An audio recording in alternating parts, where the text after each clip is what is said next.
A woman stood alone against a dying ranch, a greedy family, and a town that wanted her to fail. But when a stranger arrived to buy everything she had left, he discovered something no one expected: a warrior who would risk her life in a winter storm to prove that Iron Creek Ranch would never surrender.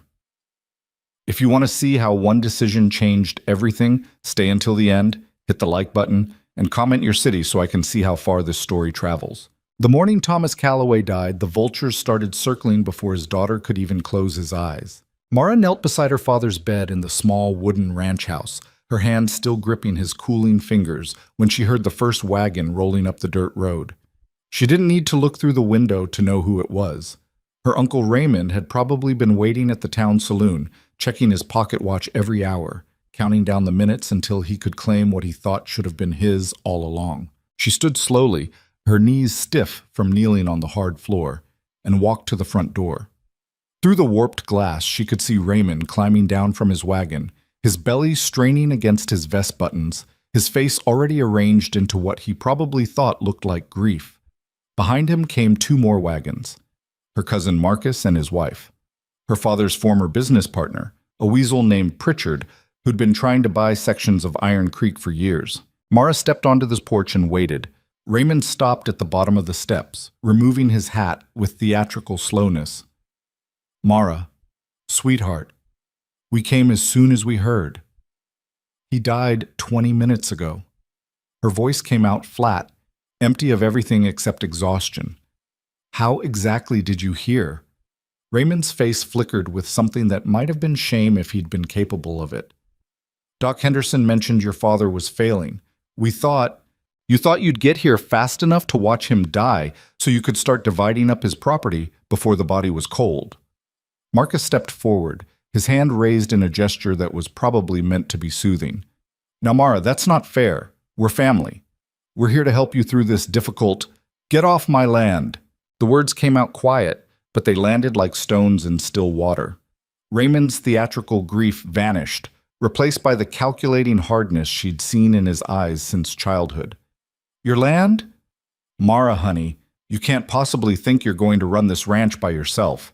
A woman alone, with the debts your father left behind, the banknotes, the failing wells and broken fences, and— I said get off my land." This time her voice carried across the yard, strong enough that the horses shifted nervously. Pritchard, who'd been hanging back near the wagons, took a step forward. "Miss Calloway, if you'd just listen to reason, I'm going to say this once."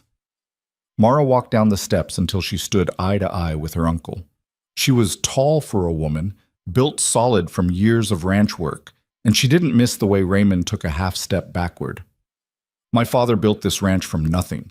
He survived drought, disease, financial panic, and every snake who tried to take advantage of him. Including you, Raymond. He knew exactly what you were, what all of you are." She turned her gaze to each of them in turn. "You want to know what his last words were? He told me to hold this land, no matter what, no matter who came begging or threatening or offering what they claimed was help. He told me Iron Creek Ranch stays in Calloway hands, and that means my hands, because I'm the only Calloway who ever gave a damn about anything except money." Raymond's face was turning red. "You can't possibly manage this place alone. You're being emotional, not thinking clearly. Give yourself time to grieve, and then we can discuss." "There's nothing to discuss. You're trespassing. Leave now, or I'll get my father's rifle and we can settle this the way disputes get settled out here when the law's a 2-day ride away." She wasn't bluffing, and they knew it. Mara had been shooting since she was 8 years old, and her father had made sure she was better with a rifle than most men in the territory. Raymond's calculation was visible on his face, weighing whether she'd actually do it, whether he could call her bluff, whether the potential profit was worth the risk of getting shot. Marcus made the decision for him, grabbing Raymond's arm. "Come on, Pa. We'll come back when she's more reasonable." "I won't be more reasonable," Mara said to their backs as they climbed into the wagons. "I'll be less. Every day you wait, I'll be more dug in, more impossible to move. Tell everyone in town. Tell them Mara Calloway isn't going anywhere."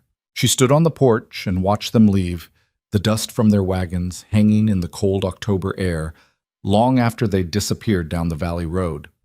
Only when she was certain they were truly gone did she allow herself to sit down on the top step, her legs suddenly too weak to hold her weight.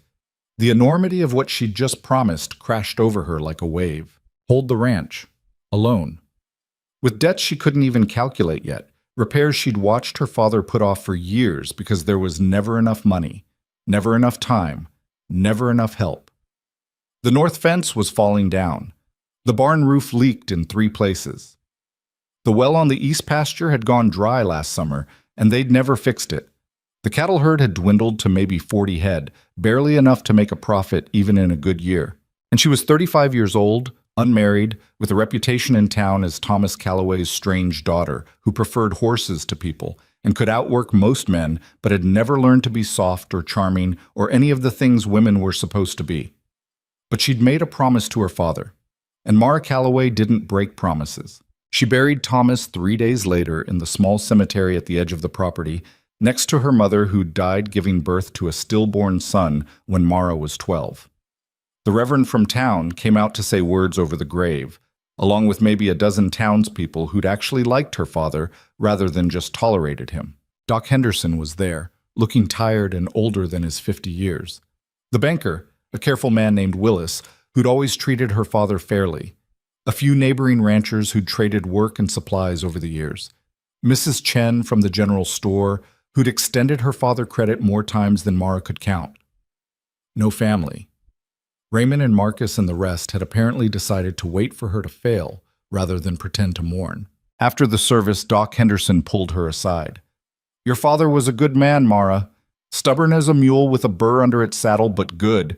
He'd be proud of how you handled Raymond. Word got around?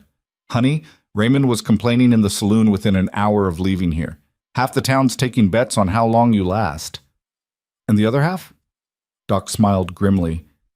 "Taking bets on whether you shoot your uncle before Christmas or wait until spring." She surprised herself by almost laughing. "What are the odds?" "You'd make more money betting on Christmas. Most folks figure Raymond won't be able to help himself." After everyone left, Mara walked back to the house alone. It felt too big now, too quiet. The floorboards creaked under her boots, each sound echoing in rooms that had never seemed empty when her father was alive. His chair sat by the fireplace, the leather worn smooth from years of use. His tobacco pipe rested on the side table, still smelling faintly of the cherry blend he'd preferred. She picked up the pipe, turned it over in her hands, then carefully placed it back exactly where it had been. Tomorrow she'd start dealing with the debts. Tonight she just needed to breathe. The first week after the burial, Mara spent every waking hour trying to understand the scope of what her father had left behind.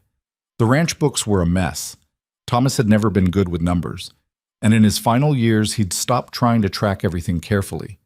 There were outstanding loans with the bank, credit extended at 3 different stores in town, debts to farriers and feed suppliers, and the man who'd sold them seed last spring. She made lists, numbers that made her stomach turn.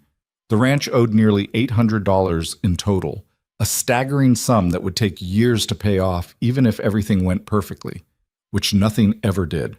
But there were assets too. The land itself, 200 acres of rough Montana territory that wasn't prime grazing but wasn't worthless either. The cattle, small herd though it was. The horses, including a breeding mare that her father had claimed would throw excellent foals. The house, the barn, the equipment.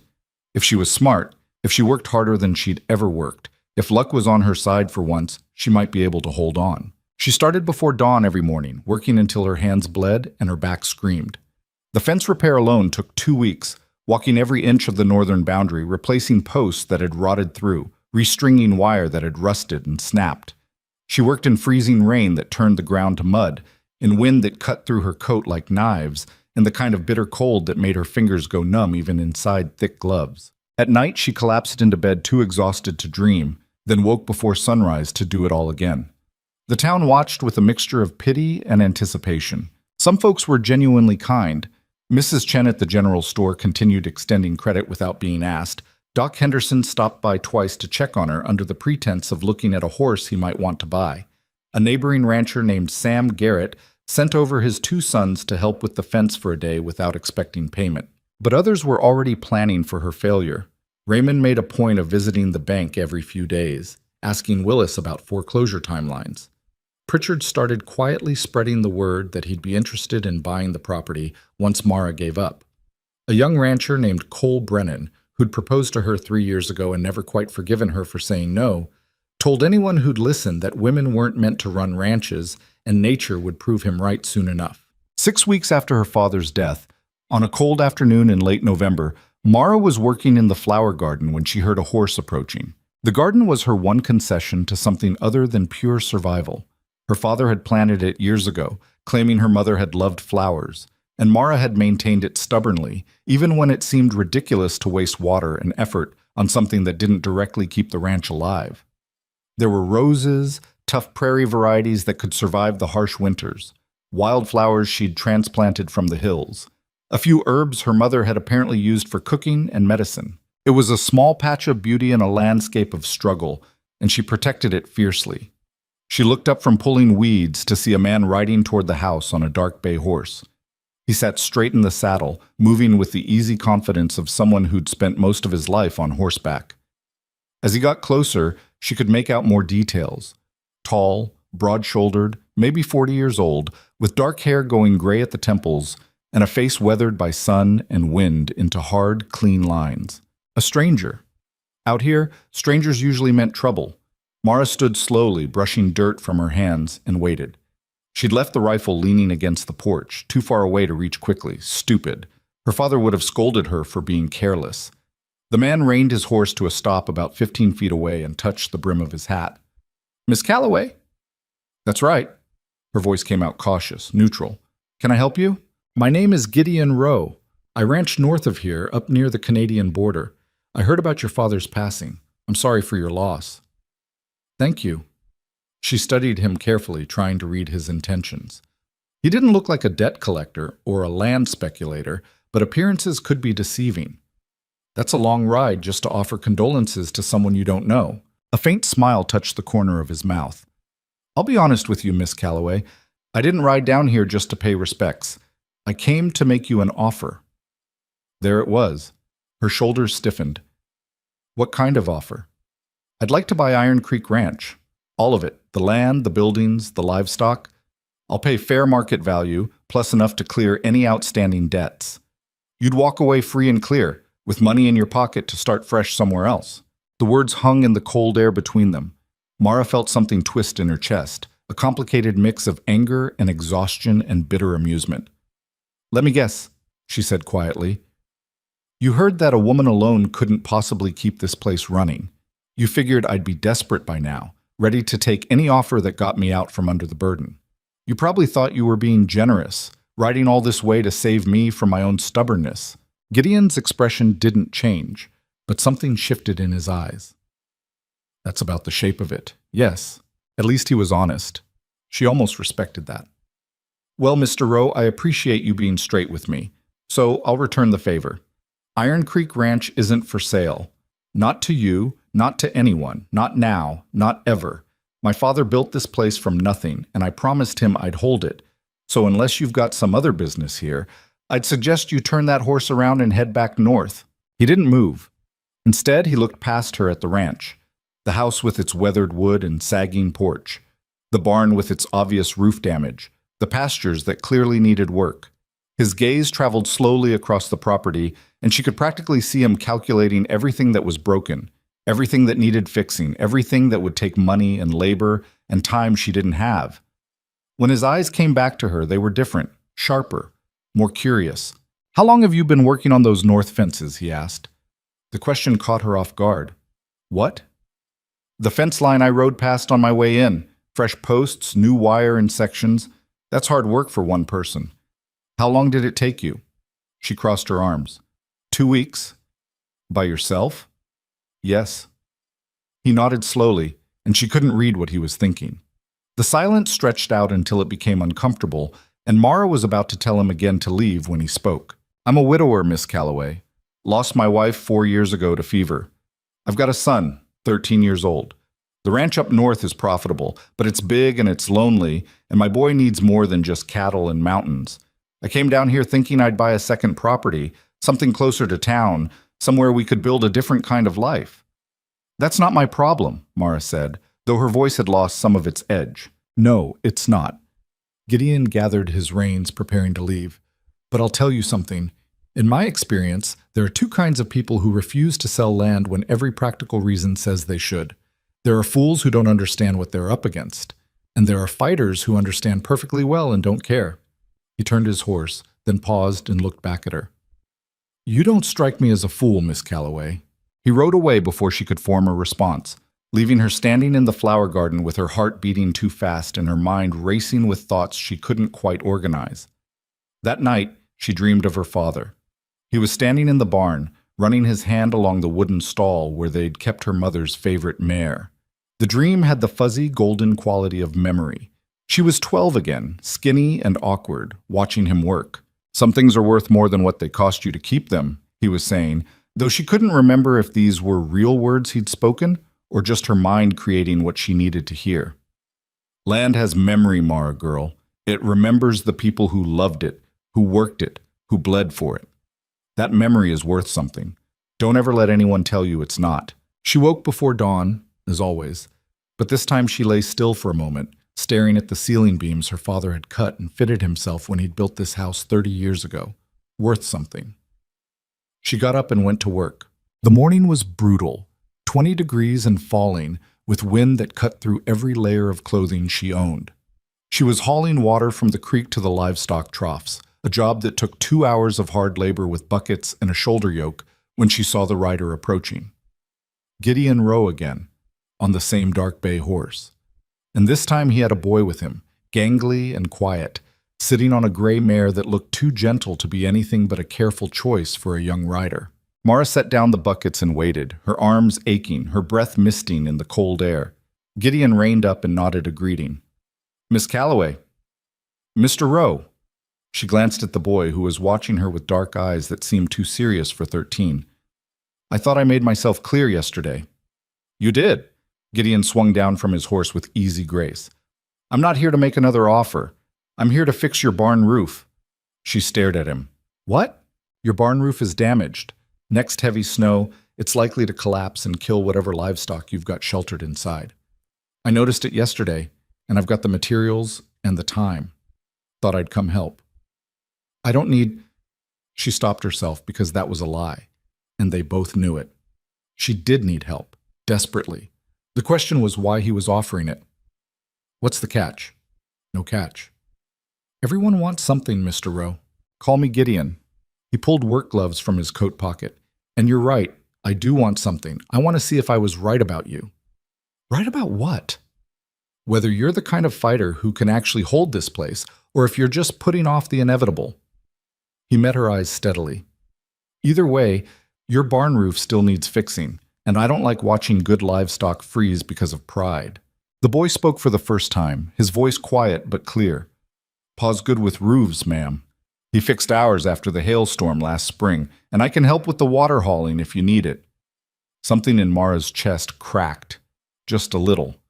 She looked at this man who'd ridden 2 days to try to buy her ranch, been refused, and then come back with tools and his son to help anyway. It didn't make sense. People didn't do things without expecting something in return. But the barn roof did need fixing, and winter was coming harder every day. Fine, she said finally, but I work alongside you. This is still my ranch, and I don't accept charity I didn't earn. Gideon smiled, quick and genuine. Wouldn't have it any other way, Miss Calloway. Mara, she said, if you're going to be on my roof, you might as well call me Mara. They worked until sunset, and Mara learned that Gideon Rowe was a man of few words but efficient action. He moved with the kind of calm competence that came from years of hard work, never wasting motion, never complaining. The boy, Caleb, was quiet but capable, doing what was asked without needing to be told twice. By the time darkness forced them to stop, they'd replaced half the damaged section and shored up the rest enough to survive until they could finish. Gideon cleaned his tools with the same careful attention he'd given the work itself. We'll come back tomorrow if that's all right with you. You don't have your own ranch to run? I do. But I've got good men working it, and this won't take more than another day or two. He paused. Besides, Caleb could use the experience. He's going to inherit everything I've built. He needs to learn how to look at property with honest eyes, see what's worth saving and what's just dead weight. The words shouldn't have stung, but they did. And which is Iron Creek? Don't know yet, Gideon said simply. That's why I'm here. They came back the next day, and the day after that. The barn roof was finished, then Gideon noticed the well problem and spent an afternoon helping her figure out where to dig a new one. Caleb proved surprisingly good with horses, spending hours working with the breeding mare Mara's father had prized. The town noticed, of course. Mrs. Chen mentioned it carefully when Mara came in for supplies. Heard you've got help out at the ranch. Temporary, Mara said, though she wasn't sure that was true anymore. That Roe man has a good reputation up north. Fair dealer, honest with his workers, treats his stock well. Mrs. Chen measured out flour with deliberate slowness. Of course, people are talking about what it means, him spending so much time at your place. People can think what they want. They will anyway, honey. Just wanted you to know what's being said. What was being said became clear enough when Raymond showed up at the ranch 3 days later, his face red with outrage. You think you're clever, don't you? He spat, not bothering with any pretense of family warmth. Getting yourself a man to work the place so you can pretend you're managing it alone. Gideon was there when Raymond arrived, working on the east fence with Caleb. He stopped at the sound of raised voices, his hand moving instinctively to the rifle he kept on his saddle. Mara stepped between them. Gideon's a neighbor helping a neighbor, that's all. That's not what the whole damn town is saying. Raymond's eyes were ugly with rage and something else, fear that his plans were falling apart. They're saying you've got yourself a husband in everything but name, that you're using him to keep property that should rightfully what? Mara's voice went dangerously quiet. Be yours? This land was never yours, Raymond. My father built it, and he left it to me. What I do with it, who I accept help from, is none of your business. The bank will get paid, every cent in time. Mr. Willis knows I'm good for it. Raymond opened his mouth to argue, then caught sight of Gideon walking toward them with that rifle in his hand. Not pointing it, not threatening, just carrying it with the casual readiness of a man who knew how to use it. You should leave, Gideon said quietly. This is family business. The lady asked you to leave her property. I'm suggesting you respect that request. The two men stared at each other for a long moment. Then Raymond spat in the dirt, climbed back on his wagon, and left in a cloud of dust and fury. Mara waited until he was gone, then turned to Gideon. You didn't have to do that. I know. People are already talking. Let them talk. Gideon's expression was unreadable. Question is, does it bother you? Did it? A month ago, she would have said yes without hesitation. She'd spent her whole life being careful about her reputation, knowing that as an unmarried woman she had to be twice as proper as anyone else just to be taken half as seriously. But looking at Gideon now, at this man who'd ridden into her life as a stranger trying to buy her ranch, and somehow become the only person other than her dead father who seemed to believe she could actually hold it, she found she didn't care what the town thought. No, she said, it doesn't bother me. Something changed in his face, a warmth that hadn't been there before. Good. He stayed until the fence was finished, then told her he needed to get back to his own ranch for a while. I'll be gone maybe 2 weeks. You need anything before then, you send word to Sam Garrett. He'll get a message to me. I'll be fine. I know you will. He swung up into his saddle, Caleb mounting beside him. But send word anyway if something comes up. She watched them ride away, and the ranch felt emptier than it had before they arrived. The 2 weeks without Gideon stretched longer than Mara expected. She told herself it was because the work went slower alone, that she'd simply gotten used to having extra hands around the place. But on the third morning after he left, she caught herself scanning the horizon for riders and forced herself to stop. She had a ranch to run, and depending on anyone, even someone who'd proven reliable, was dangerous. People left. People died. The only thing she could count on was herself and the land beneath her boots. December arrived with teeth bared. The temperature dropped so fast that the water in the troughs froze solid overnight, and Mara spent 2 hours every morning breaking ice with a sledgehammer just so the livestock could drink. Her hands cracked and bled despite the heavy gloves. Her back ached from hauling feed through snow that got deeper every day. And the money situation was getting worse. She'd paid what she could to Mrs. Chen and the feed supplier, but the banknote was coming due after the first of the year, and she was still $200 short. $200 might as well have been $2,000. Even if she sold half the remaining cattle, which would cripple the herd for years, she wouldn't make up the difference in time. She was sitting at her father's desk one night, staring at numbers that refused to add up differently, no matter how many times she recalculated them, when she heard horses outside. Multiple horses. Her hand went automatically to the rifle beside the desk as she moved to the window. 3 riders in the darkness, their forms barely visible in the light spilling from the house. Her heart started to pound. Night visitors were never good news, but then one of them called out, "Mara, it's Sam Garrett. Got a message for you." She opened the door cautiously, rifle still in hand. Sam was there with his 2 sons, the same boys who'd helped with her fence weeks ago. All 3 of them looked tired and cold, their breath misting in the frigid air. "Bit late for a social call, Sam. Got word from Gideon Rowe." Sam pulled a folded paper from his coat. "He sent a rider down asking me to check on you, make sure you were managing all right. Figured I'd come myself rather than send word back secondhand." She took the paper, her fingers numb from cold. The handwriting was blocky and efficient, just like the man himself. "Miss Calloway. Hope this finds you well. Situation up north took longer than expected. Won't be back until after Christmas at earliest. Sam Garrett is a good man and his sons know their way around ranch work. If you need help with anything, they'll see you through until I can return. Don't be stubborn about asking." Gideon Rowe. Something warm and uncomfortable twisted in her chest. She looked up at Sam, who was watching her with the careful neutrality of a man trying not to make assumptions. "That's kind of him," she said finally, "but I'm managing fine."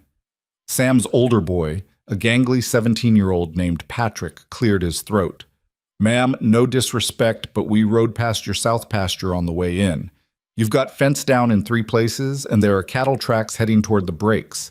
You lose stock to those ravines, you'll be hunting frozen carcasses come spring." She wanted to argue, but he was right. She'd been so focused on keeping up with the daily survival tasks that she hadn't checked the far fences in over a week. If cattle had gotten out and wandered into the broken country to the south, they could be scattered across miles of rough terrain. "I'll handle it tomorrow," she said. "We're here now," Sam said quietly. "Boys and I can ride out at first light, sweep the breaks, bring back anything that's wandered. You can work the close-in repairs, keep the daily routine going. We'll be done in 2 days, 3 at most." Pride and practicality went to war in her head.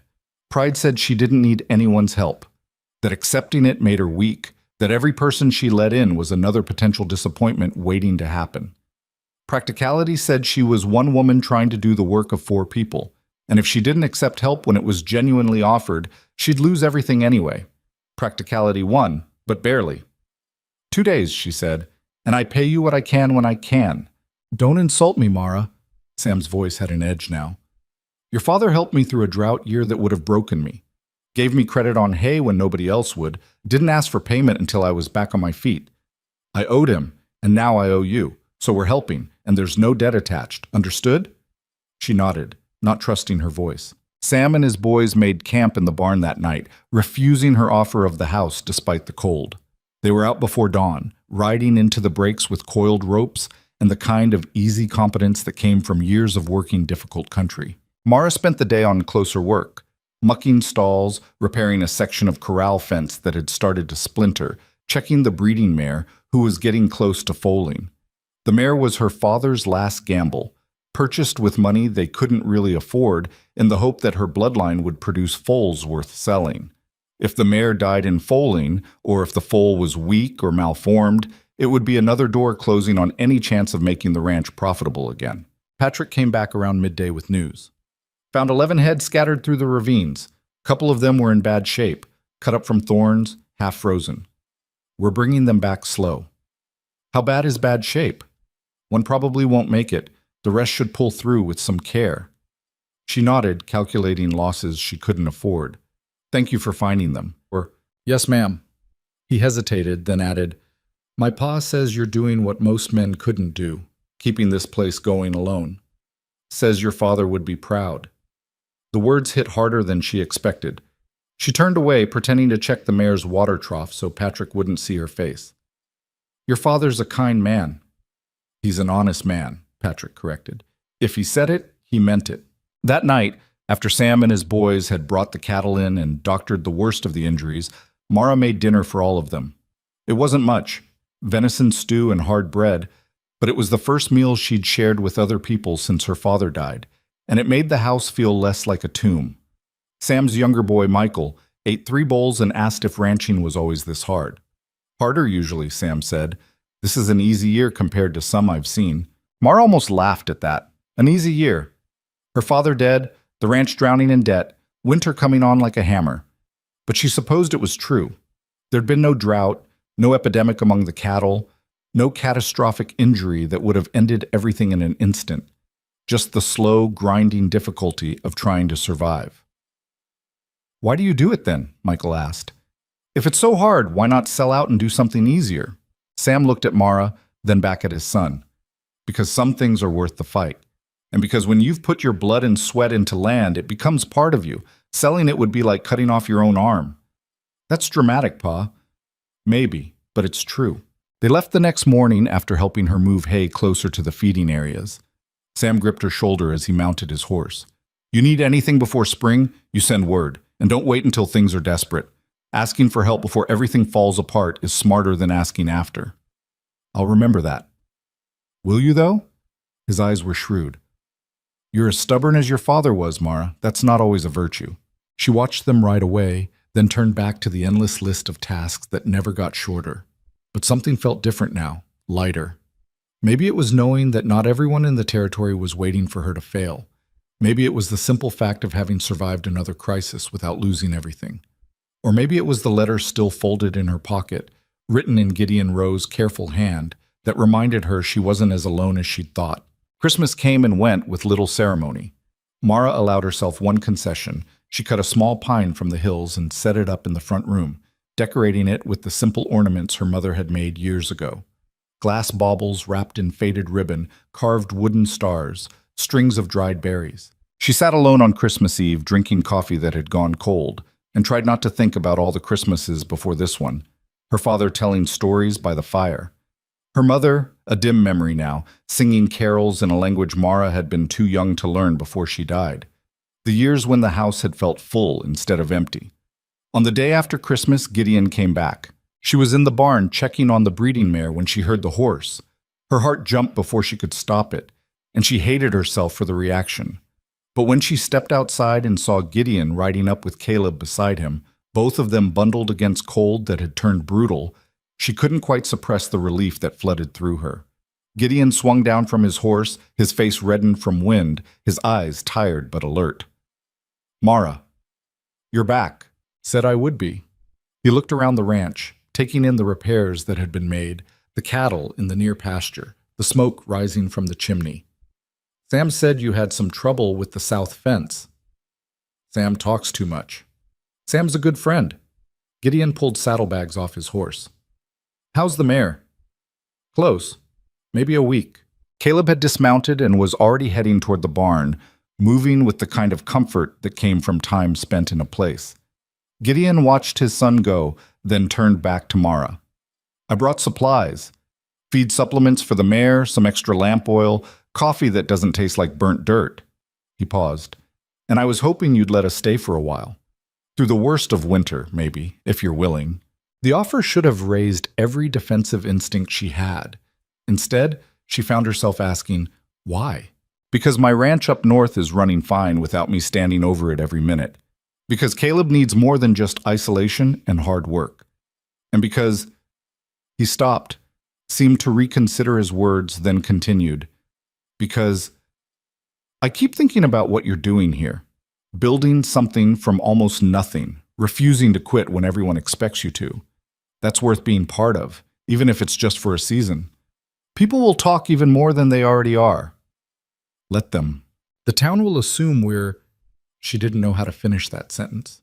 "The town can assume whatever it wants. I'm offering honest work for room and board.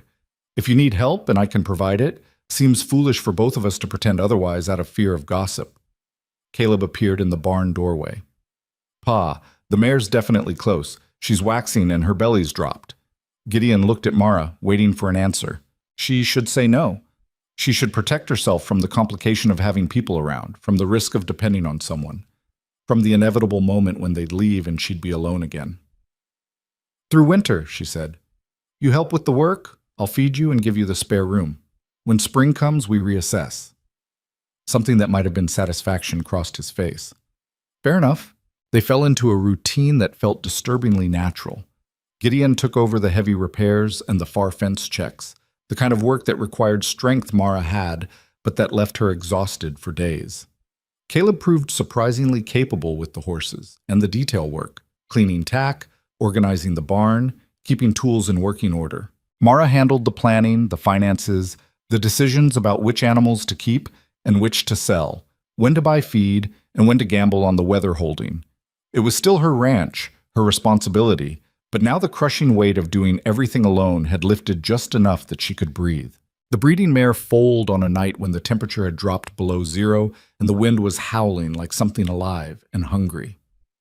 Mara was in the barn when the labor started, and she sent Caleb running for Gideon while she tried to assess how the birth was progressing.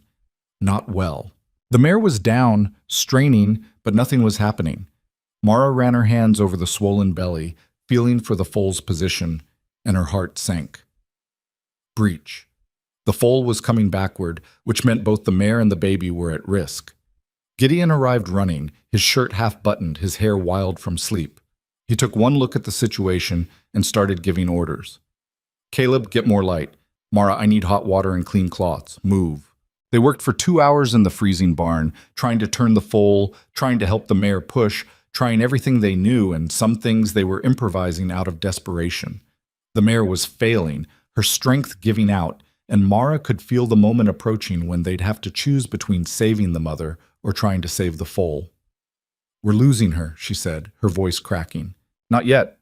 Gideon's arms were inside the mare up to his shoulders, his face set in concentration. "I've almost got the legs turned. Just there." The foal came in a rush of fluid and membrane, landing in the straw wet and still. Too still. The mare was breathing in shallow gasps, her eyes rolling with exhaustion and pain. Caleb was already moving, clearing the foal's nose and mouth, rubbing its sides with rough cloths, doing everything they'd taught him. "Come on," he muttered. "Come on, breathe." Nothing. Mara felt something break inside her chest. Not the foal, not after all of this, not after everything they'd risked. Then Gideon was there, his hands on the small ribcage, pressing and releasing in a rhythm Mara recognized from watching her father try to revive a stillborn calf years ago. Once, twice, 3 times. The foal gasped, choked, and suddenly was breathing on its own, weak, ragged breaths, but breathing. Caleb let out a shout of triumph. Gideon sat back in the straw, his shirt ruined, his hands shaking from exhaustion, and met Mara's eyes. "Close," he said. "Too close." She looked at the foal, already trying to lift its head, and felt tears she hadn't known she was holding back finally spill over. "But we did it." "You did it," Gideon corrected. "This is your mare, your gamble. We just helped." They stayed in the barn until dawn, making sure both the mare and foal were stable, that the baby was nursing, that there were no complications developing. By the time the sun came up, Mara was so exhausted she could barely stand, but the foal was on its feet, wobbly but alive, and the mare was resting quietly. "It's a colt," Caleb said, his voice full of wonder. "And look at his legs, Pa. He's going to be tall." "Good bloodline," Gideon agreed. "Your father knew what he was doing when he bought this mare, Mara." She looked at the colt, at this new life that represented hope and future and the possibility that maybe, somehow, the ranch could survive. He always said she'd throw excellent foals. He was right. They walked back to the house in the cold dawn light, none of them speaking, too tired for conversation. But when they reached the porch, Gideon touched her arm. "You should rest. I'll handle the morning work." I know you can, but you don't have to. Not today." She wanted to argue, but exhaustion won. She made it to her bedroom, collapsed onto the bed without even removing her boots, and fell asleep instantly. When she woke, it was afternoon and the house smelled like cooking food. She stumbled into the kitchen to find Caleb at the stove, stirring something in a pot with the intense concentration of someone who wasn't entirely sure what he was doing. "It's supposed to be stew," he said when he saw her. "Pa said you needed real food, not just coffee and hard bread. I might have added too much salt." She tasted it.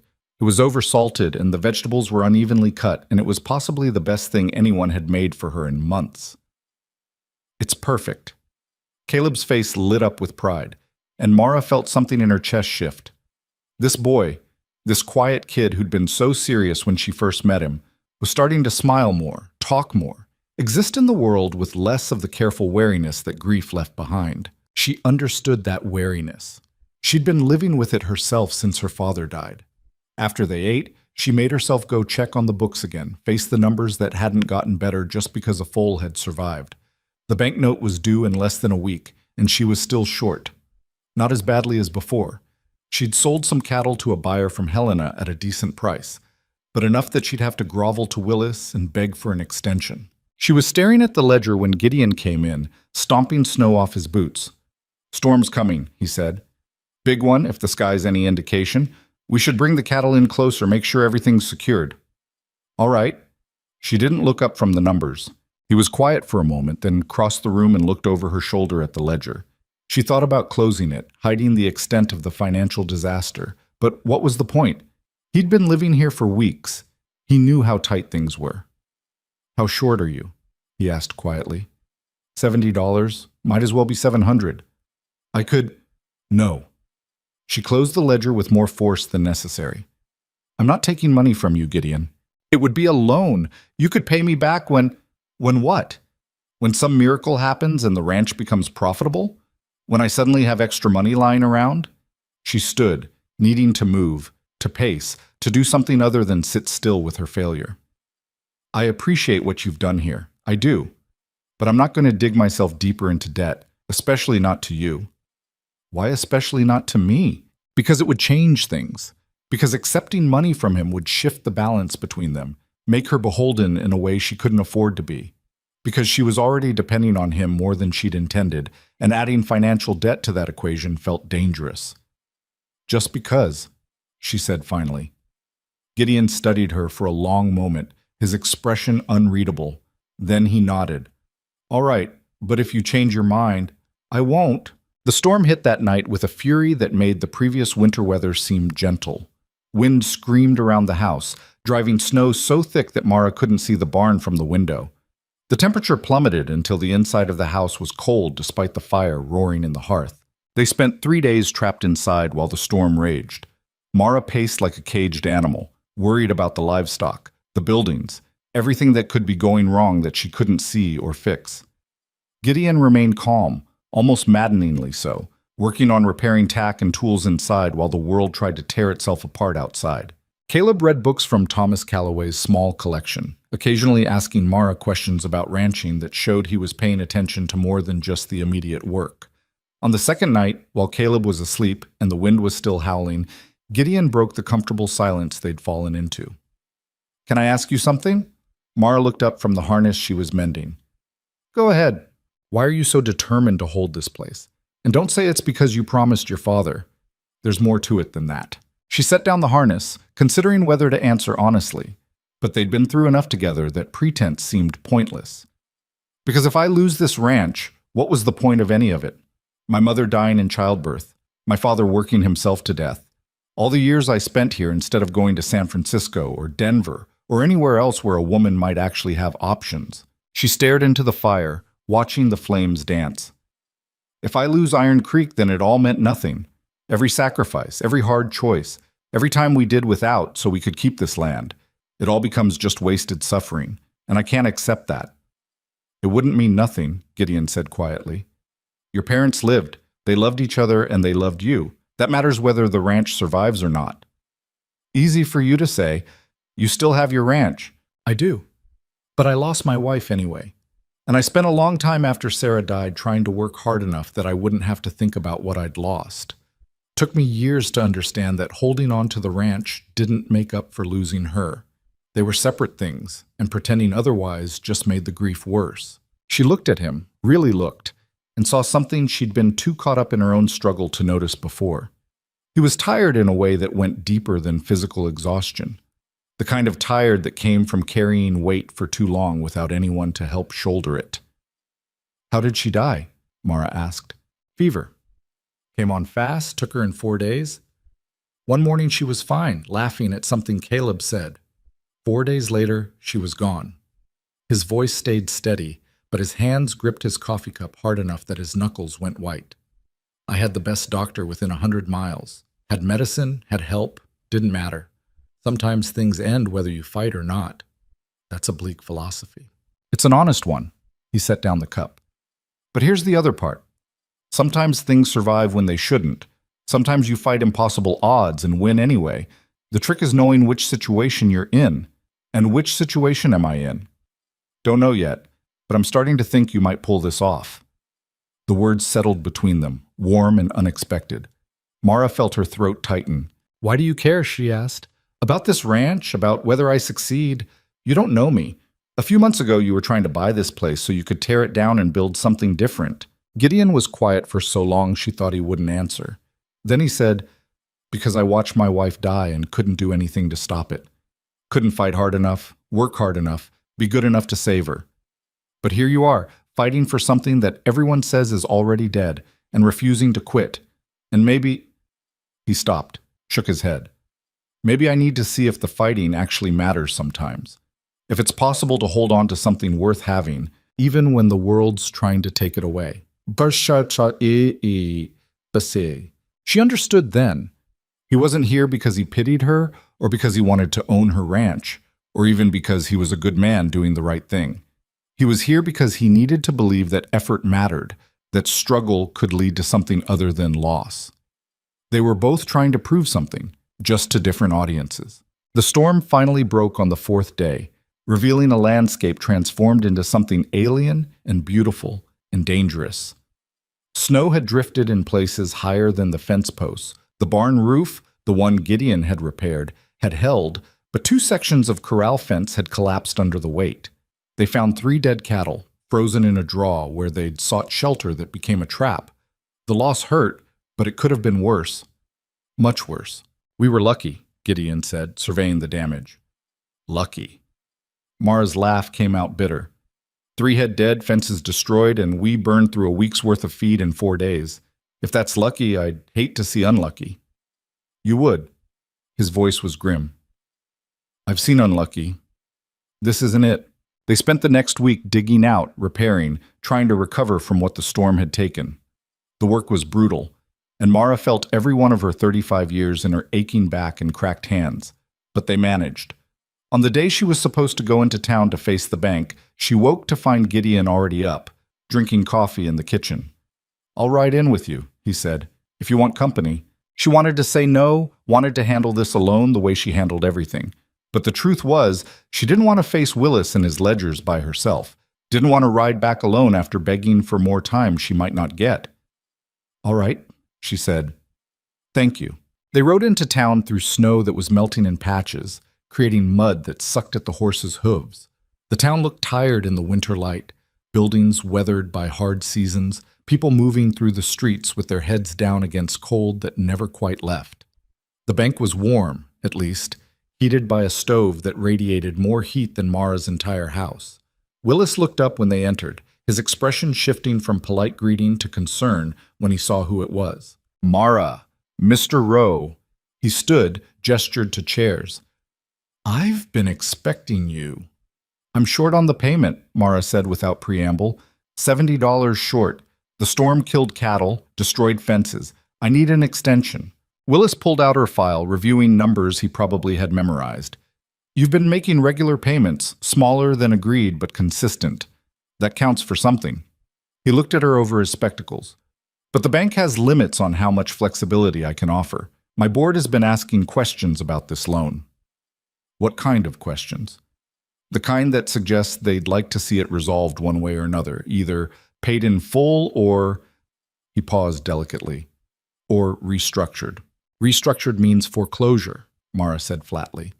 Not necessarily. It could mean bringing in a partner, someone with capital who could help manage the debt in exchange for partial ownership.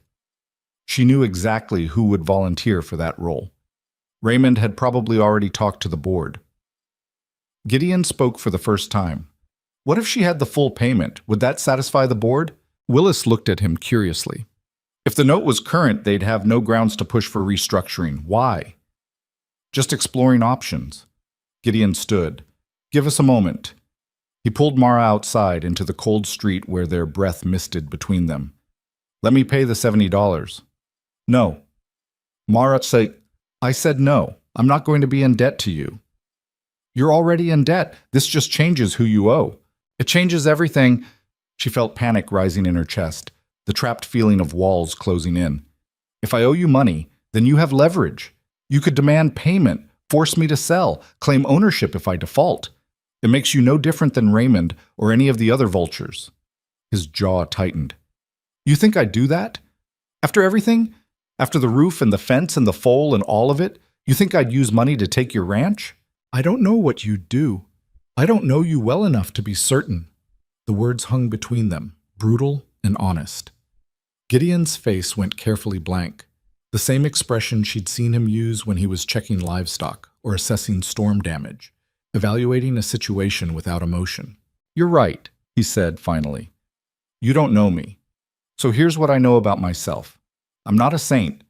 I'm not even particularly noble, but I don't take from people who are fighting as hard as you are, and I don't use debt as a weapon.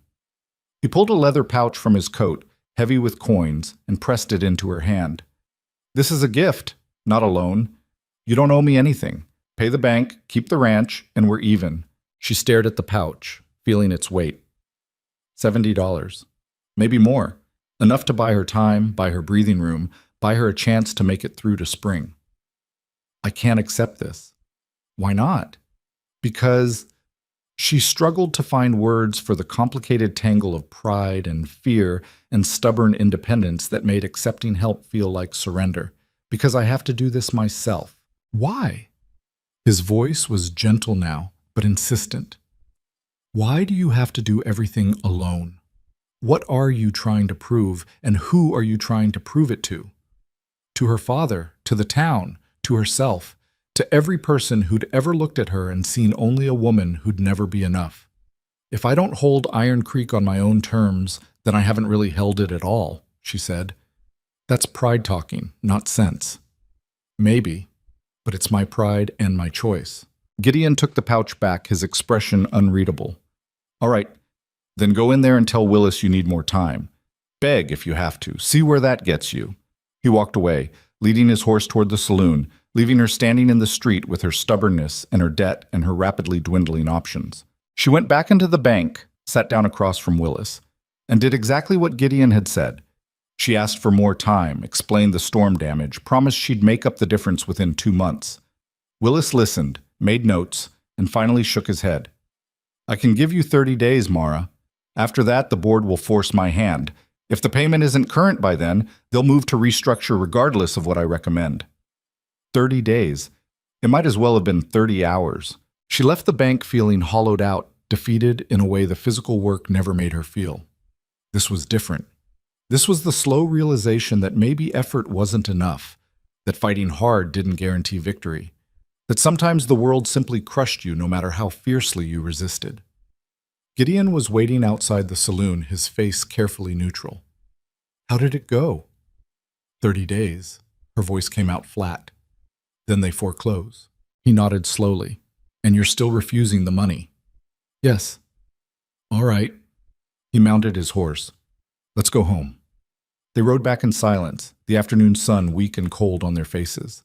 Mara felt numb, exhausted in a way that had nothing to do with physical labor.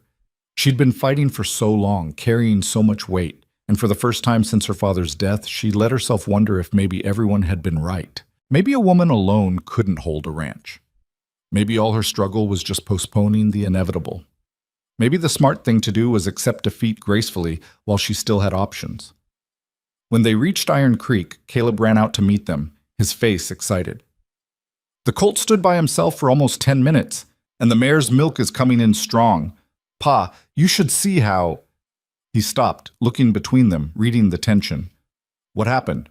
Nothing, Mara said, dismounting. Just bank business. But Caleb wasn't fooled, and neither was Gideon. They moved through the evening routine with careful politeness, everyone aware that something had fractured, but no one quite willing to name it. That night, lying in her bed staring at the ceiling, Mara let herself cry for the first time since her father died. Not loud, dramatic tears, just silent ones that soaked into her pillow and changed nothing except that afterward she felt emptier and somehow lighter at the same time. Tomorrow she'd figure out a solution. Tomorrow she'd come up with a plan. Tomorrow she'd find a way to make the impossible math work out. But tonight, she just let herself feel the weight of it all. Morning came too early, the way it always did. Mara forced herself out of bed before dawn, her eyes gritty from tears and lack of sleep, and made coffee that tasted like dirt. Through the kitchen window she could see Gideon already working in the barn, his movements efficient in the lamplight. He'd probably been up for an hour handling tasks without being asked, the way he'd done every day since arriving. The weight of her refusal sat heavy in her chest. $70. A gift, not a loan, and she'd thrown it back in his face because of pride she couldn't quite justify even to herself. She was pouring her second cup of coffee when Caleb shuffled in, his hair sticking up at odd angles, his eyes still half closed with sleep. "Morning," he mumbled, heading straight for the coffee pot. "You're too young for coffee.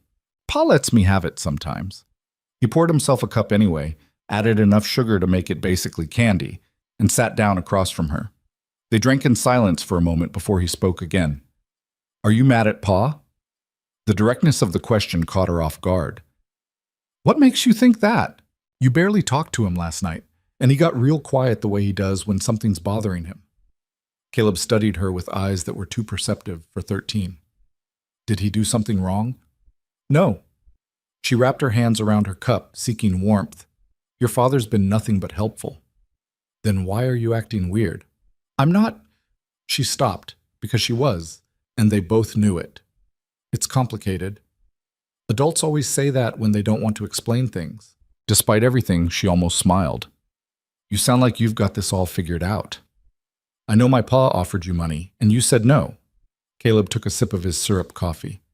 "I heard you arguing outside the bank. The whole street probably heard you arguing outside the bank." Heat crept up her neck. "You shouldn't have been listening. Wasn't trying to. You were just loud." He set down his cup. "Pa's not trying to take your ranch, you know. He's got his own ranch, a good one. He doesn't need yours." "I know that."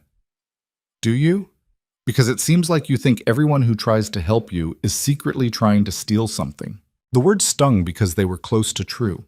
She'd spent so long defending Iron Creek from people who genuinely did want to take it that she'd started seeing threats everywhere, even from people who'd proven themselves trustworthy. "Your father's been very kind," she said carefully, "but accepting money from someone changes the relationship, creates obligations.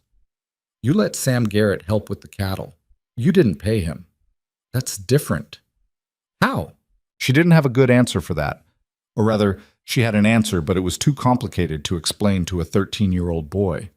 Sam Garrett was a neighbor, someone safely in the category of friendly acquaintance.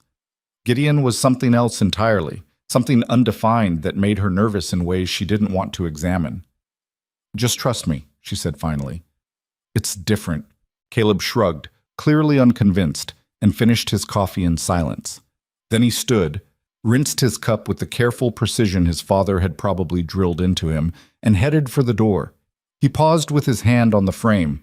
"My ma died when I was 9, he said, without looking back. For a long time after, Pa wouldn't let anyone help with anything, wouldn't accept food people brought, wouldn't let neighbors work our land even when we were behind on everything. He said he had to do it himself or it didn't mean anything." "Caleb, you know what almost happened? We almost lost the ranch. Not because Pa wasn't working hard enough, he was working himself to death, but because one person can't do everything, no matter how stubborn they are.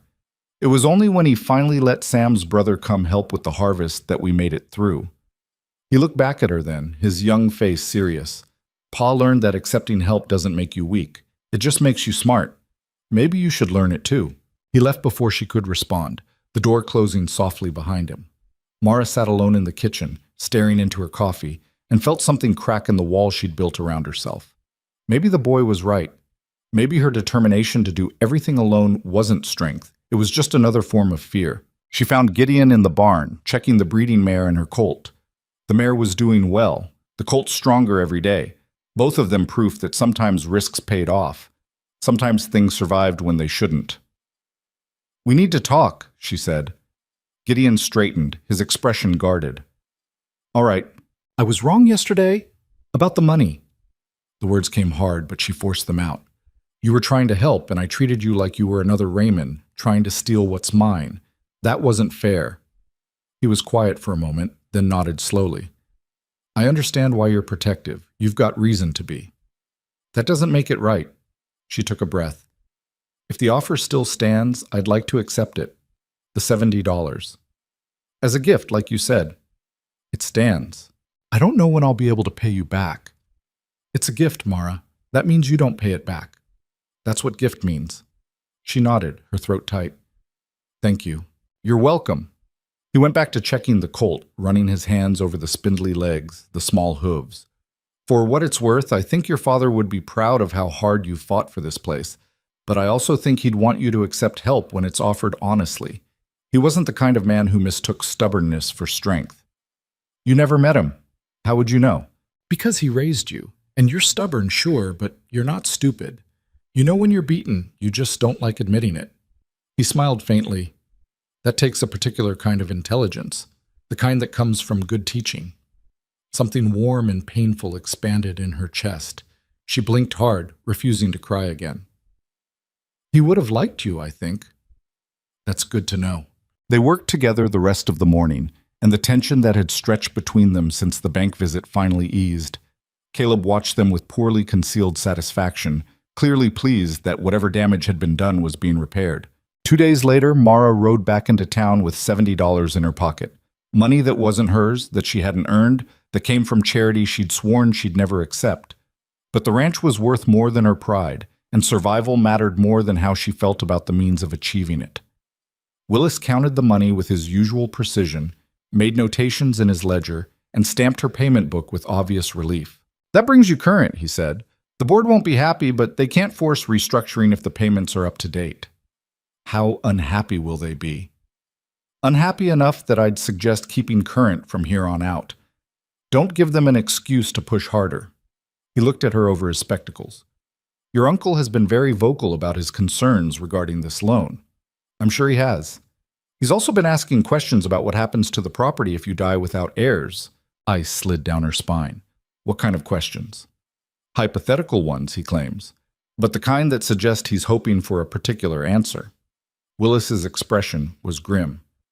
I'm not supposed to tell you this, but your father was a friend. Watch yourself, Mara. Raymond's getting desperate, and desperate men do foolish things. She left the bank with the payment settled, but a new worry gnawing at her. Raymond asking about inheritance rights. Raymond making plans for a future where she was conveniently dead. It was probably nothing, just her uncle being his usual opportunistic self, planning for every possible scenario. But the warning stayed with her on the long ride back to the ranch, a cold weight in her stomach that had nothing to do with the winter air. When she got home, she found Gideon and Caleb working on the corral fence, replacing posts that had rotted through. Normal work. Everyday tasks. The kind of routine that made life feel stable even when nothing actually was. Payment accepted, she told them. We're current through February. That's good. Gideon drove another post into the frozen ground. Gives us breathing room to get through winter. Us. He'd said us, as if the ranch's survival was his concern too, as if somewhere along the way they'd become a unit rather than separate people occupying the same space. January settled in with the kind of cold that made breathing painful and turned the landscape into something hostile and unforgiving. They fell into deeper routines, Gideon handling the far work, Mara managing the close-in tasks and the finances, Caleb doing the detail work that kept everything running smoothly. In the evenings, they gathered in the front room, Mara working on mending while Gideon maintained equipment, and Caleb read from her father's books or practiced his letters. It felt disturbingly like family, like something permanent, and that scared her more than she wanted to admit. Because Gideon had said through winter, when spring came they'd reassess. And reassessing probably meant leaving, meant going back to his own ranch up north, meant taking Caleb and the stability and the presence that had somehow become essential to her daily existence. She tried not to think about that, tried to focus on the immediate needs, keeping the livestock alive, maintaining the buildings, making it through each day without disaster. But late at night, lying in bed listening to the house settle, she couldn't stop her mind from wandering to the question of what came next. After winter, after survival, after proving she could hold the ranch. What then? The answer came from an unexpected direction. She was in town in mid-January, picking up supplies at Mrs. Chen's store when Cole Brennan walked in. Cole, who'd proposed 3 years ago and never quite forgiven her rejection. Cole, who'd been loudly predicting her failure since her father's death. He nodded to her with exaggerated politeness. "Mara, heard you made your bank payment. Congratulations." "Thank you. Of course, there's talk about where the money came from." His smile didn't reach his eyes.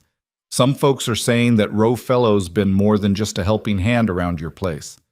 Mrs. Chen made a sharp noise from behind the counter. "Cole Brennan, you watch your mouth in my store." "I'm just repeating what people are saying." Cole held up his hands in mock innocence. Man and woman living together, not married, spending months under the same roof. People draw conclusions. Mara felt heat crawl up her neck, anger and embarrassment warring in her chest. "Gideon Rowe is a neighbor helping another neighbor, that's all." "That's so. Because I heard he's planning to stay through spring. Maybe longer. Seems like more than neighboring to me." "What seems like to you isn't my concern. Maybe it should be." Cole stepped closer, dropping his voice. "You know what happens to women who get reputations in towns like this? They become unmarriageable, unwelcome. Nobody wants to associate with someone who—" "That's enough." Mrs. Chen's voice cracked like a whip. "Get out of my store, Cole. Now." "I'm just trying to help Mara understand. Out, before I tell your mother what kind of poison you're spreading about decent people." Cole left, but not before shooting Mara a look that promised this wasn't over. She finished her shopping in silence, paid Mrs. Chen, and was heading for the door when the older woman stopped her. "Don't listen to him, honey. Cole's bitter because you had the sense not to marry him, but he's not completely wrong about one thing. People are talking. Let them talk. I agree with the sentiment, but you should know what's being said so you're not blindsided." Mrs. Chen's expression was kind but firm. "Half the town thinks you and Gideon are already married in all but name. The other half thinks you're living in sin, and it's only a matter of time before scandal ruins you both." "There's nothing scandalous happening. I believe you. But belief isn't the same as proof, and in a town this size, reputation is everything." She paused. "Have you and Gideon talked about making the arrangement official?" "Official how?" "Marriage, dear. If you're going to live together anyway, if he's helping run the ranch and you're building a life together, why not make it legal? Would solve the gossip problem and give you both protection under the law." The suggestion should have been absurd. She barely knew Gideon. They'd met 4 months ago when he'd tried to buy her ranch. Marriage was something else entirely, something that required trust and commitment and feelings she wasn't sure she had. But as Mara rode home through the frozen landscape, Mrs. Chen's words echoed in her head. Why not make it official? What was the difference between what they were doing now and what a marriage would look like? Companionship, shared work, mutual support. They already had all of that. The difference, she realized, was permanence. Right now, Gideon could leave whenever he wanted. Marriage would be a commitment that couldn't be easily undone, a promise that went both ways. And that terrified her. She was still turning the idea over in her mind when she got back to the ranch and found Raymond's wagon in the yard. Her uncle was standing on the porch, arguing with Gideon while Caleb watched from the barn doorway. Both men looked angry, their voices carrying across the frozen air. Not her husband, which means you've got no legal standing here, Raymond was saying. And you've got no legal standing at all, Gideon shot back. Mara made it clear months ago that you're not welcome. Family is always welcome, unlike drifters who show up out of nowhere and take advantage of a vulnerable woman. Mara dismounted, fury burning through her exhaustion. I'm standing right here, Raymond. If you've got something to say about me, say it to my face. Raymond turned, his expression shifting to false concern. Mara, sweetheart, I've been hearing disturbing things about your living arrangements, about this man who's taken up residence in your home. Gideon lives in the spare room and works this ranch as hard as I do. What's disturbing about that? It's improper, it's shameful, and it's damaging your reputation in town. Raymond climbed down from the porch, moving toward her with the careful steps of someone approaching a skittish horse. People are saying terrible things about your morals, about whether you're fit to manage this property. I don't care what people are saying. You should, because if the town decides you're living in sin, if they decide you're not fit to manage your father's legacy, They can make life very difficult for you. The bank, the suppliers, the neighbors who've been helping, all of them could turn away. It was a threat wrapped in concern, and they both knew it. Mara felt her hands curl into fists. Get off my property. I'm trying to help you. If you just listen, she told you to leave. Gideon's voice was quiet, but carried a weight that made Raymond pause. I suggest you do it before I help you off the property personally. Raymond's face darkened. You threatening me? Stating a fact. You've been told to leave. Stay, and you're trespassing. Out here, we handle trespassers however we see fit. For a moment, it looked like Raymond might push the issue. Then he seemed to remember that Gideon was younger, bigger, and considerably more dangerous than an aging man whose primary weapon was manipulation. This isn't over, Raymond said, climbing back into his wagon. The town won't stand for this kind of behavior. You'll see. He left in a spray of frozen mud, and Mara stood watching until he was out of sight. Then she turned to Gideon. I'm sorry. You shouldn't have to deal with my family's garbage. I've dealt with worse. He studied her face. What did Mrs. Chen say in town? How did you know I saw Mrs. Chen? You always stop at her store when you go to town, and you've got that look you get when someone said something that's still rolling around in your head. He knew her too well. That should have been uncomfortable, but instead it felt almost comforting. Someone who paid attention, someone who noticed. She said people are talking about us living together, about what it means. Mara met his eyes. She suggested we should get married to stop the gossip. Gideon went very still. And what did you say? I didn't say anything. I left. She crossed her arms, suddenly cold despite her coat. But she's not wrong. If Raymond's already making noise about my reputation, it's only going to get worse. He'll use it against me somehow. Convince the bank I'm not fit to manage the property. Turn the town against us. So what do you want to do? The question hung between them, heavy with implications. What did she want? A few months ago, the answer would have been simple. Keep the ranch, survive alone, prove everyone wrong. But nothing was simple anymore. I don't know, she admitted. What do you want? Gideon looked away toward the mountains that rose beyond the ranch, their peaks white against the winter sky. I came here thinking I'd buy a second property, a place where Caleb could have more than just isolation, where maybe we could build something different than what we had up north. You can't buy this place, I told you that. I know, but that doesn't mean I've stopped wanting those things. He turned back to her. I've been thinking maybe there's another way to build what I was looking for. Not buying land, but becoming part of something that already exists. Her heart started beating faster. Meaning what? Meaning maybe Mrs. Chen's not wrong. Maybe we should consider making this arrangement official. He held up a hand before she could interrupt. Not because of gossip or reputation or what the town thinks, but because we work well together, because this ranch needs both of us to survive, because Caleb needs stability and you need help and I need... He stopped, seemed to struggle with words. I need to be part of something that matters again. And this place matters. You matter. The words hit her like a physical blow. You matter. Not the ranch, not the land, not the strategic advantage of partnership. Her. This is insane, she said. We barely know each other. I know you wake before dawn every day and work until your hands bleed. I know you'd rather die than give up this ranch. I know you sing while you work in the flower garden when you think no one's listening. I know you pretend coffee tastes good even though you hate it, and you're scared of the breeding mare even though you'd never admit it, and you care so much about doing right by your father's memory that it's eating you alive. He stepped closer. So maybe we don't know favorite colors or childhood stories or all the small things people usually learn before they make this kind of decision. But I know the things that matter, and that seems like enough to build on.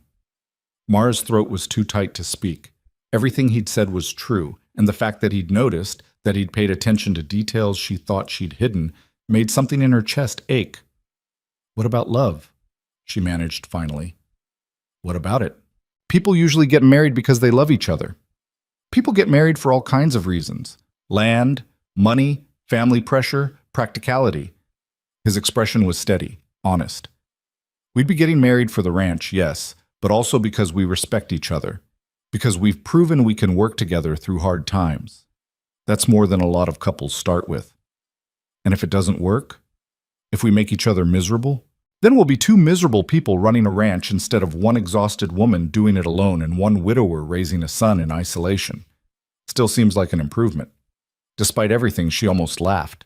Leave it to Gideon to make marriage sound like a practical business decision rather than a romantic gesture. But maybe that was what she needed. Not romance or grand declarations, but honesty and pragmatism, and someone who understood that sometimes survival mattered more than sentiment. I need to think about it, she said. Take your time. He started toward the barn, then paused. But Mara, whatever you decide, I'm not leaving when spring comes, not unless you tell me to go. The ranch needs more than seasonal help, and Caleb's finally starting to feel at home somewhere. So marriage or not, we're staying, if you'll have us. He left her standing in the yard, her mind spinning with possibilities she'd never let herself consider before. That night she lay awake, staring at the ceiling, weighing options that all felt impossible in different ways. Marry a man she'd known for 4 months. Keep living with him unmarried and watch the town turn against them. Send him away and go back to handling everything alone.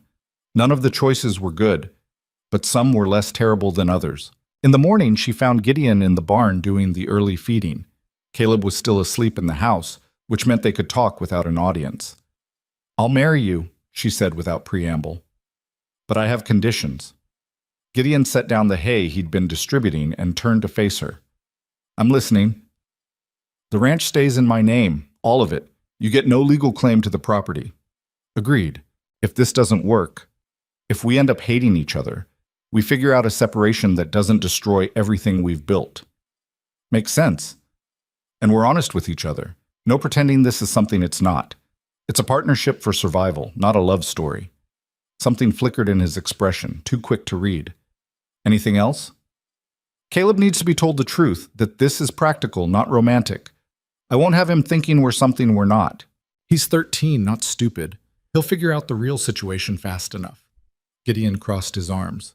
My turn for conditions. She nodded, bracing herself. You trust me. Not blindly, but enough to accept help when I offer it. Enough to let me make decisions about ranch work without second-guessing everything. That's fair. And you stop trying to do everything alone. We're partners, which means we split the burden. You carry too much, you'll break, and that doesn't help anyone. The words were uncomfortably close to what Caleb had said weeks ago. Fine. One more thing. His voice was quieter now. We give this a real chance. Not just going through motions because it's practical, but actually trying to build something worth keeping. Because Caleb deserves better than 2 people tolerating each other, and so do you. She wanted to argue that they'd already agreed this was practical, not romantic, that real chances were for people who believed in love and happy endings. But looking at Gideon's face, at the honesty there, she found herself nodding. All right, we give it a real chance. Then we have a deal. He held out his hand. She took it, his palm rough and warm against hers, and they shook like business partners sealing a contract, which she supposed was exactly what they were. Telling Caleb turned out to be both easier and harder than expected. The boy took the news with surprising calm, just nodded and said, About time. You're not surprised? Mara asked. I've got eyes. You two have been dancing around this for weeks. He grinned, looking more like a regular 13-year-old than she'd ever seen him. So when's the wedding? Soon, Gideon said. No point waiting. Can I be there? Of course you'll be there. You think we'd get married without you? Caleb's grin got wider. This mean Mara's going to be like my ma now? The question hit Mara like a bucket of cold water. She hadn't thought that far ahead, hadn't considered that marrying Gideon meant becoming something like a parent to his son. The responsibility of that felt enormous, terrifying. I'm not trying to replace your mother, she said carefully, but I'll do my best to be someone you can count on. That's all I'm asking. Caleb shrugged like it was simple, like family was just that easy to define. Maybe for him it was. They got married 3 days later in the front room of the ranch house, with Doc Henderson serving as witness and Sam Garrett standing up as Gideon's informal best man. Mrs. Chen came out despite the cold, bringing a cake she'd baked and refusing to accept payment. There was no preacher. The nearest one was 2 towns away, and Mara didn't see the point in waiting. Instead, Sam, who'd served as a justice of the peace years ago, did the honors. The ceremony was brief, practical, stripped of any romance or religious sentiment. Do you, Gideon Rowe, take this woman as your lawfully wedded wife to share your life and work with for as long as you both shall agree? I do. And do you, Mara Calloway, take this man as your lawfully wedded husband to share your life and work with for as long as you both shall agree? The words stuck in her throat for a moment. This was it, the point of no return. Once she said yes, everything changed. But everything had already changed, hadn't it? The moment Gideon rode onto her property 4 months ago, the moment he'd fixed her barn roof, the moment she'd accepted his help and his money and his presence. This was just making official what was already true. "I do," she said. "Then by the authority granted to me by the territory of Montana, I declare you husband and wife." Sam smiled. "Gideon, you can kiss your bride if you're so inclined." Gideon looked at her, a question in his eyes. She nodded slightly, and he leaned in and pressed a chaste kiss to her lips. It was brief, almost formal, nothing like the passionate embraces she'd read about in the few novels that had passed through her hands over the years. But it was real, and that mattered more than passion. Mrs. Chen cried during the vows, which surprised no one. Doc Henderson shook both their hands and told them they'd made a smart decision. Caleb ate half the cake by himself and looked happier than Mara had ever seen him. After everyone left, the three of them stood in the front room, the cake demolished, the house quiet again. "So," Caleb said finally, "does this mean you're moving into Pa's room now?" Mara felt her face heat. She and Gideon had somehow managed to avoid discussing sleeping arrangements in all their practical planning. "That's between your father and me," she said. "I'll take the spare room," Gideon said. No sense changing what's been working. Part of her was relieved. Part of her felt vaguely insulted, though she couldn't articulate why. They'd agreed this was practical, not romantic. Separate rooms made sense. "Whatever you think is best," she said. That night, lying in her own bed in her own room, Mara stared at the ceiling and tried to process the fact that she was married, legally bound to a man she'd known for 4 months. Responsible for a child who wasn't hers by blood, but was now hers by law. It should have felt wrong, rushed, reckless.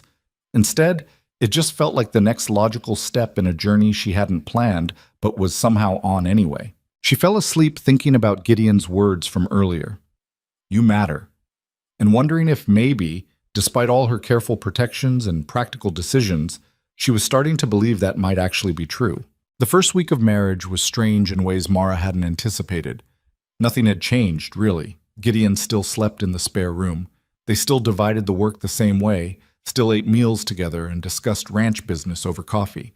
But everything felt different because of a piece of paper filed at the county office, and a ceremony that had taken less than 15 minutes. She was Mrs. Rowe now, at least legally.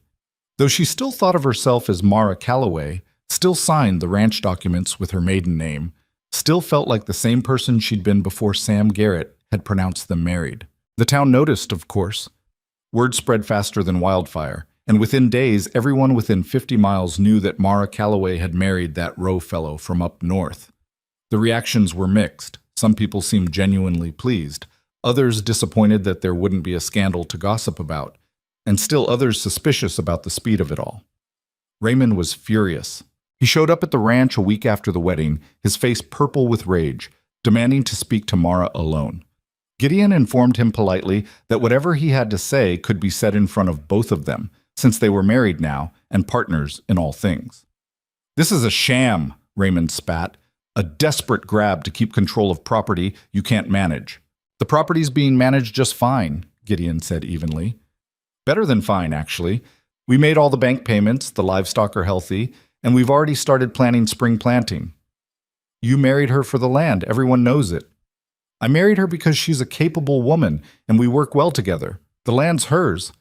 I've got no legal claim to it." That seemed to surprise Raymond.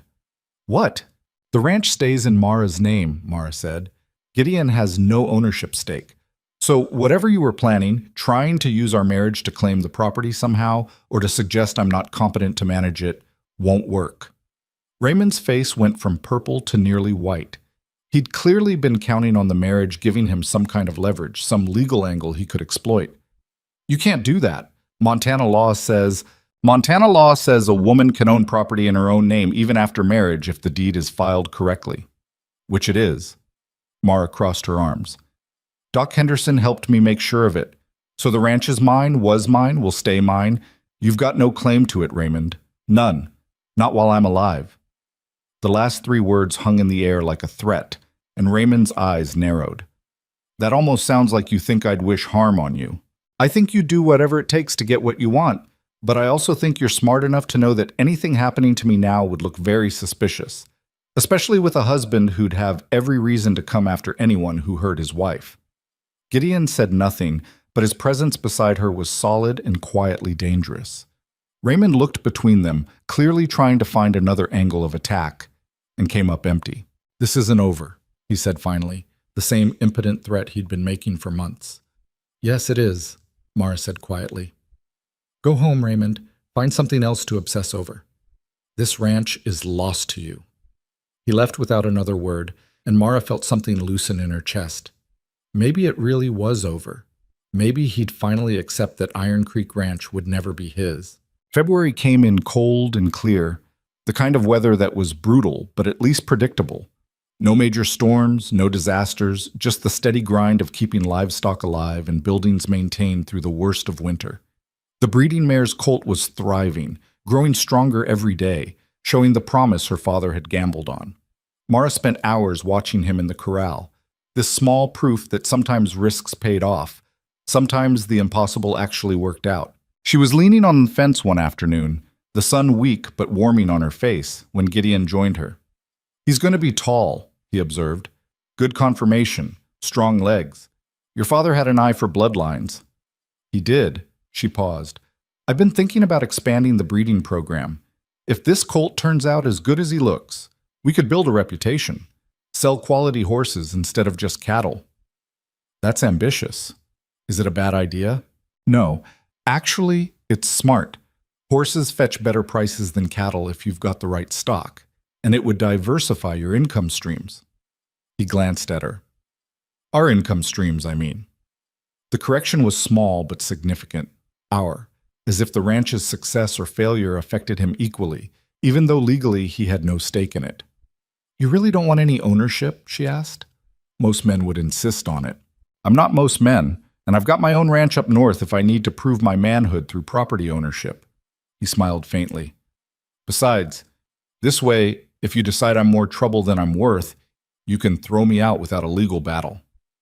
"I'm not going to throw you out." "Good to know."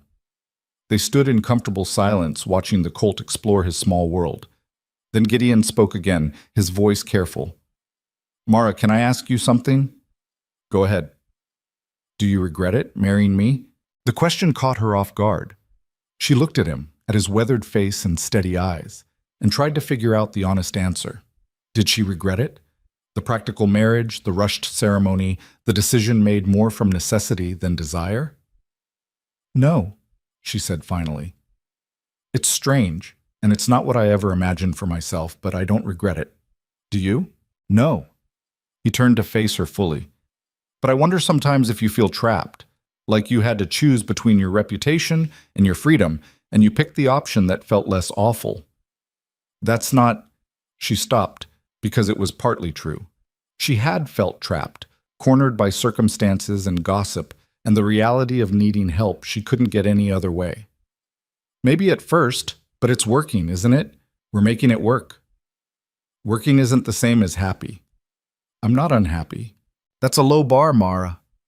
She didn't know what to say to that. Happiness seemed like a luxury, something for people who weren't fighting every day just to survive. She'd been focused on holding the ranch for so long that she'd forgotten there might be more to life than just not losing. "Are you unhappy?" she asked. "No, but I wonder if we're both settling for not unhappy when we could have more." "More like what?" He was quiet for a long moment, and when he spoke his voice was soft. "Like actually being married instead of just legally bound. Like sharing a room and a life instead of just splitting chores. Like building something that matters because we want it, not just because we're too stubborn to quit." Her heart started beating faster. "We agreed this was practical, not romantic." "I know what we agreed. I'm asking if maybe we were wrong." She wanted to retreat, to hide behind the walls she'd built so carefully, but there was something in his expression that made her pause. Vulnerability, maybe, or hope, or just honesty too raw to ignore. "I don't know how to do romantic," she admitted. "I've spent my whole life being practical, being useful. I don't know how to be anything else. Neither do I. Sarah and I married young, grew up together. I've never had to learn someone new, figure out how to build something from scratch. He reached out, hesitated, then took her hand. But maybe we could figure it out together. No expectations, no pressure. Just see what happens if we actually try. His hand was warm, calloused from work, familiar in a way that should have been comforting but instead felt dangerous. Because trying meant risking something beyond the ranch, beyond survival. It meant risking the careful equilibrium they'd achieved, but it also meant the possibility of something more than just not unhappy. All right, she said, we try. Trying, it turned out, was complicated. Gideon moved into her room that night, and they lay side by side in the darkness, both stiff and awkward, neither quite sure what came next. They were married, yes, but strangers in all the ways that mattered for this particular intimacy. This is weird, Mara said finally. Very weird, Gideon agreed. I haven't shared a bed with anyone since I was 6, and my mother let me sleep in her room during thunderstorms. I haven't since Sarah died. He was quiet for a moment. She used to steal all the blankets, drove me crazy.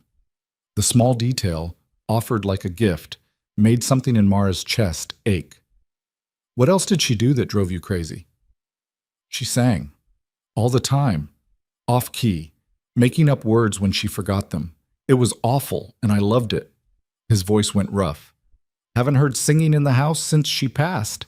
Mara thought about the times Caleb had caught her singing in the garden, the embarrassed way she'd stopped when she realized she had an audience. I sing sometimes, when I'm working alone. I know you've got a nice voice. You've heard me. A few times. You always stop when you notice someone's around. He turned toward her in the darkness. You don't have to stop. Not for me.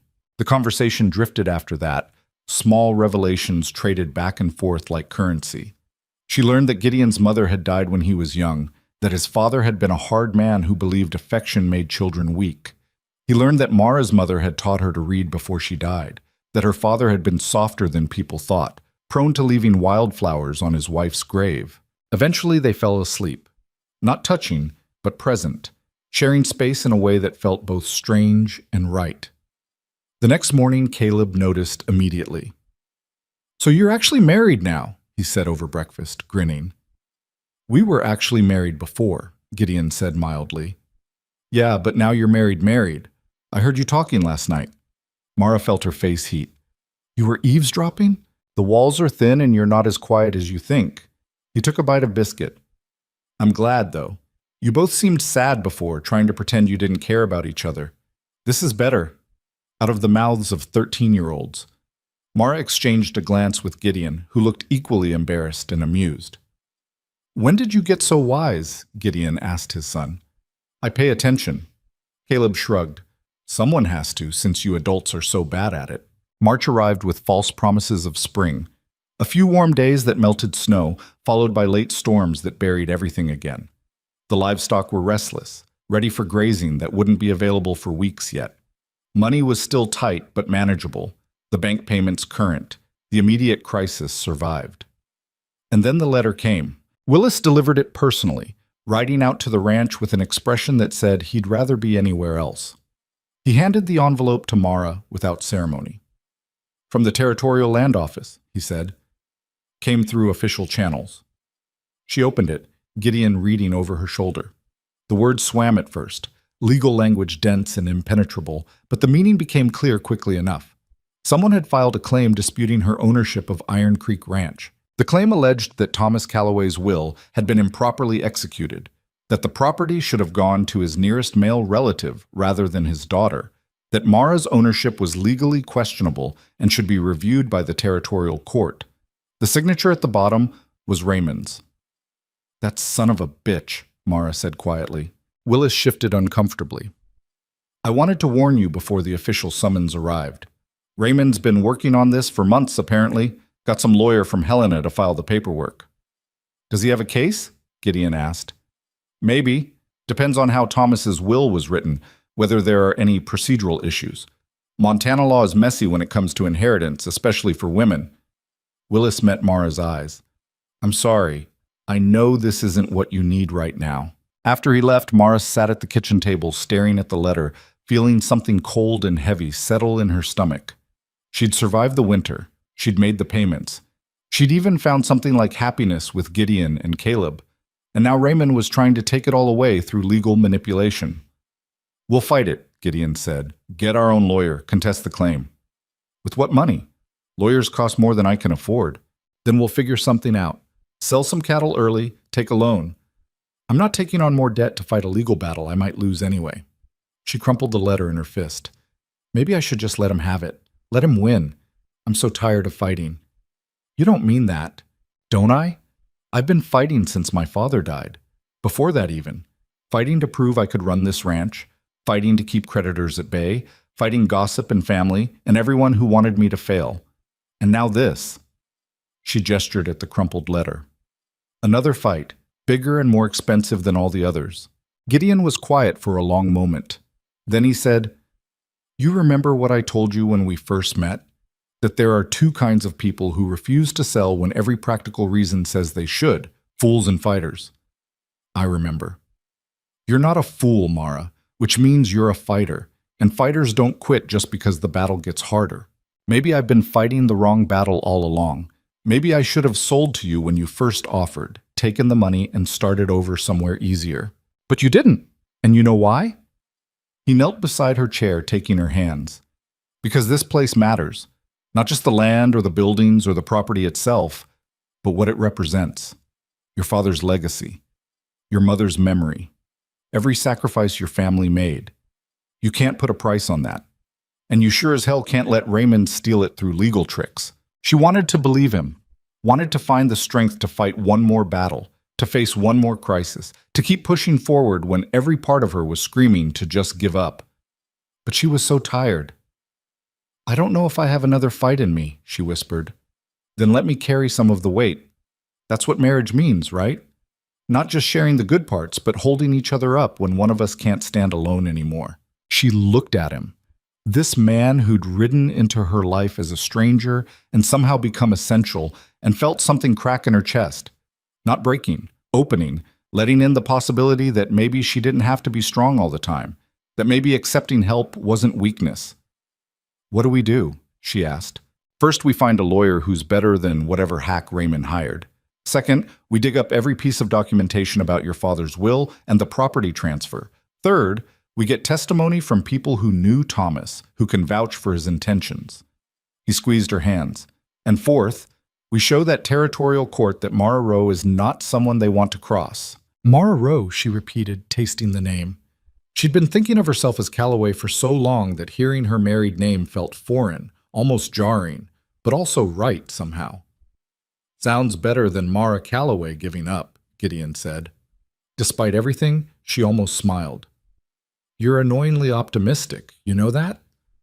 "Someone has to be. You're pessimistic enough for both of us." They spent the rest of the day going through every document Thomas Calloway had left behind. Deeds, bank records, correspondence, anything that might help their case. The will itself was straightforward. He'd left everything to his only surviving child, Mara. But there were questions about whether it had been properly witnessed, whether the territorial requirements had been met, whether a lawyer had been involved. Thomas had never trusted lawyers, had filed the will himself with the county clerk. That independence might now cost his daughter everything. Doc Henderson came by that evening, having heard about the legal claim through the town's efficient gossip network. He brought a bottle of whiskey and an offer to testify. "I was there when Thomas wrote his will," he said, pouring drinks for all three of them. Helped him with the wording, made sure it was clear. His intention was always for Mara to inherit. "Will the court accept your testimony?" Mara asked. "Should. I'm a respected member of the community, been here 30 years, and I can bring others, Willis from the bank, Mrs. Chen, Sam Garrett, people who knew Thomas, who understood his wishes. Raymond will have witnesses too," Gideon pointed out. "People who'll swear Thomas was senile at the end, didn't know what he was doing, intended the property to go to family." "Thomas was sharp until the day he died," Doc said firmly. "Anyone who claims otherwise is lying, and I'll say so under oath." They talked late into the night, building a strategy, identifying weaknesses in Raymond's claim. By the time Doc left, Mara felt something she hadn't felt in days. Hope. Small and fragile, but there. The next week brought a flurry of activity. Gideon rode to Helena and came back with a lawyer, a sharp-eyed woman named Catherine Wade, who had a reputation for winning difficult cases. She was expensive, but Gideon somehow convinced her to take partial payment up front and the rest contingent on winning. Mara didn't ask where the money came from. She was learning to accept help without interrogating every detail. Catherine spent 3 days at the ranch, reviewing documents, interviewing Mara and Doc Henderson and anyone else who'd known Thomas Calloway. She asked hard questions, poked holes in their story, played devil's advocate until Mara wanted to scream. "Good," Catherine said when Mara finally snapped at her. "If you can get angry defending your father's intentions, you'll do fine in court. The judge needs to see that this matters to you, that you're not just fighting for property, but for principle." "It does matter. I know. But you'll need to show it without falling apart, without letting Raymond's lawyer make you look weak or uncertain or incompetent." She fixed Mara with a stern look. "They're going to try to paint you as a woman who can't handle her father's legacy, who needed to trick a man into marriage so she'd have help running the ranch. You need to be ready for that." The words stung because they were close to what Mara had feared all along, that people would see her marriage to Gideon as proof of weakness rather than partnership. "Let them try," Gideon said quietly. "They'll find out quick enough that Mara doesn't need anyone to handle anything. She's been running this ranch since before I showed up, and she'll be running it long after this court nonsense is settled." Catherine smiled. "Good.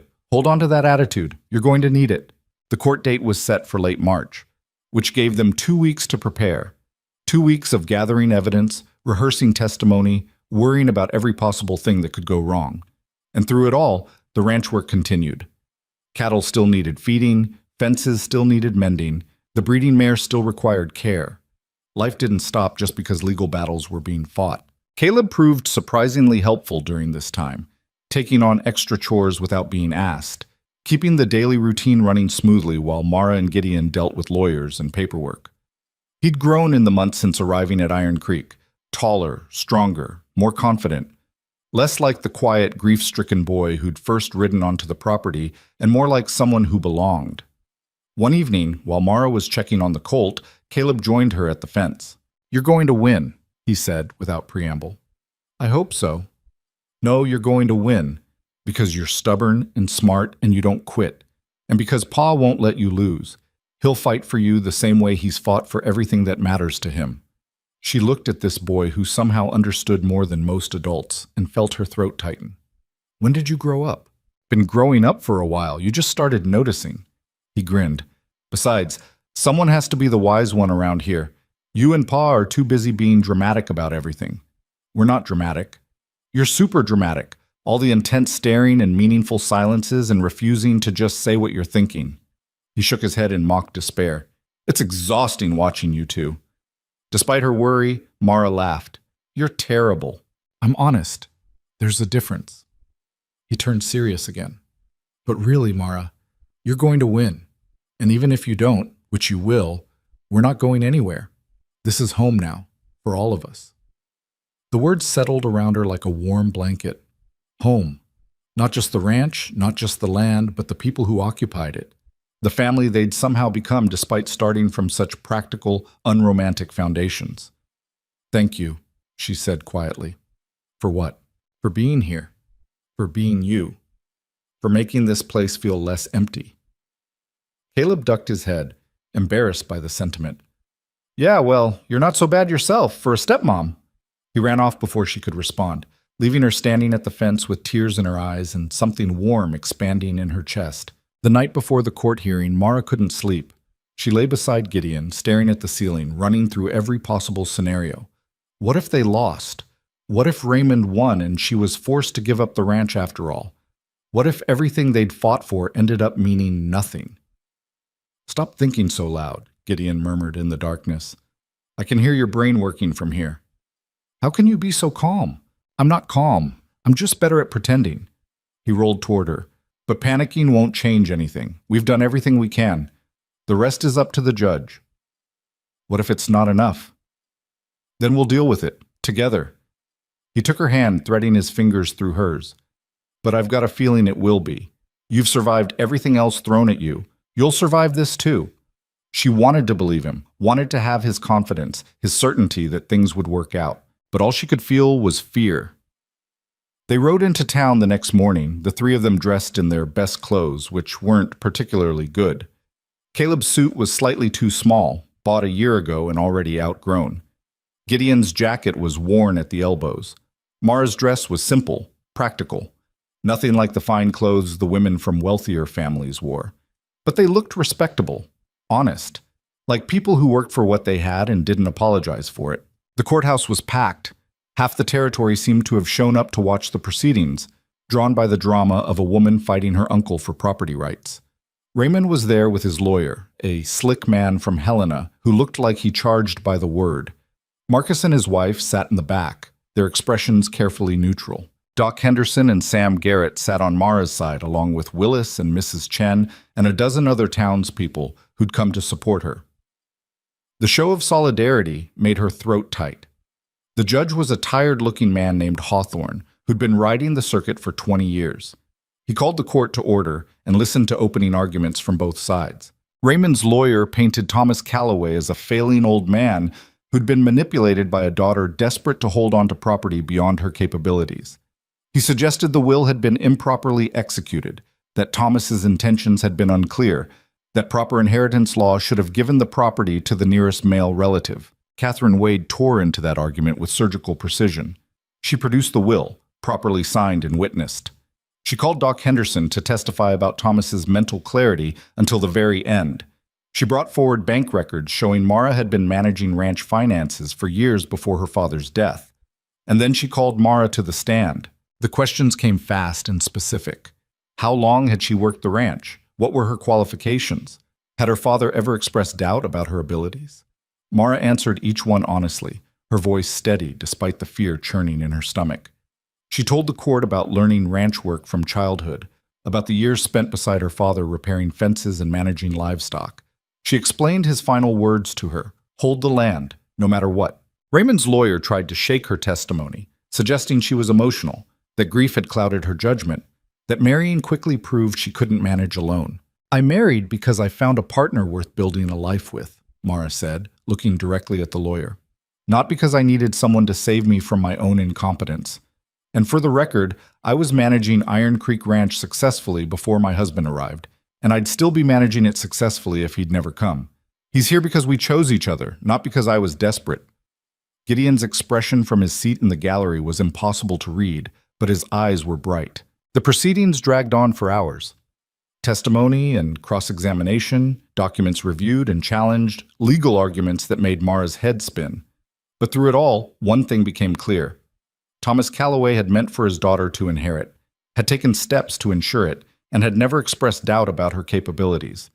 Raymond's case rested on tradition and assumption, not facts. Finally, late in the afternoon, Judge Hawthorne called for a recess to consider his ruling. The courtroom emptied into the cold street, people clustering in groups speculating about the outcome. Mara stood apart from everyone, too wound up to make small talk, too nervous to eat the food Mrs. Chen had brought. Gideon stayed close, not touching her but present, a steady anchor in the chaos.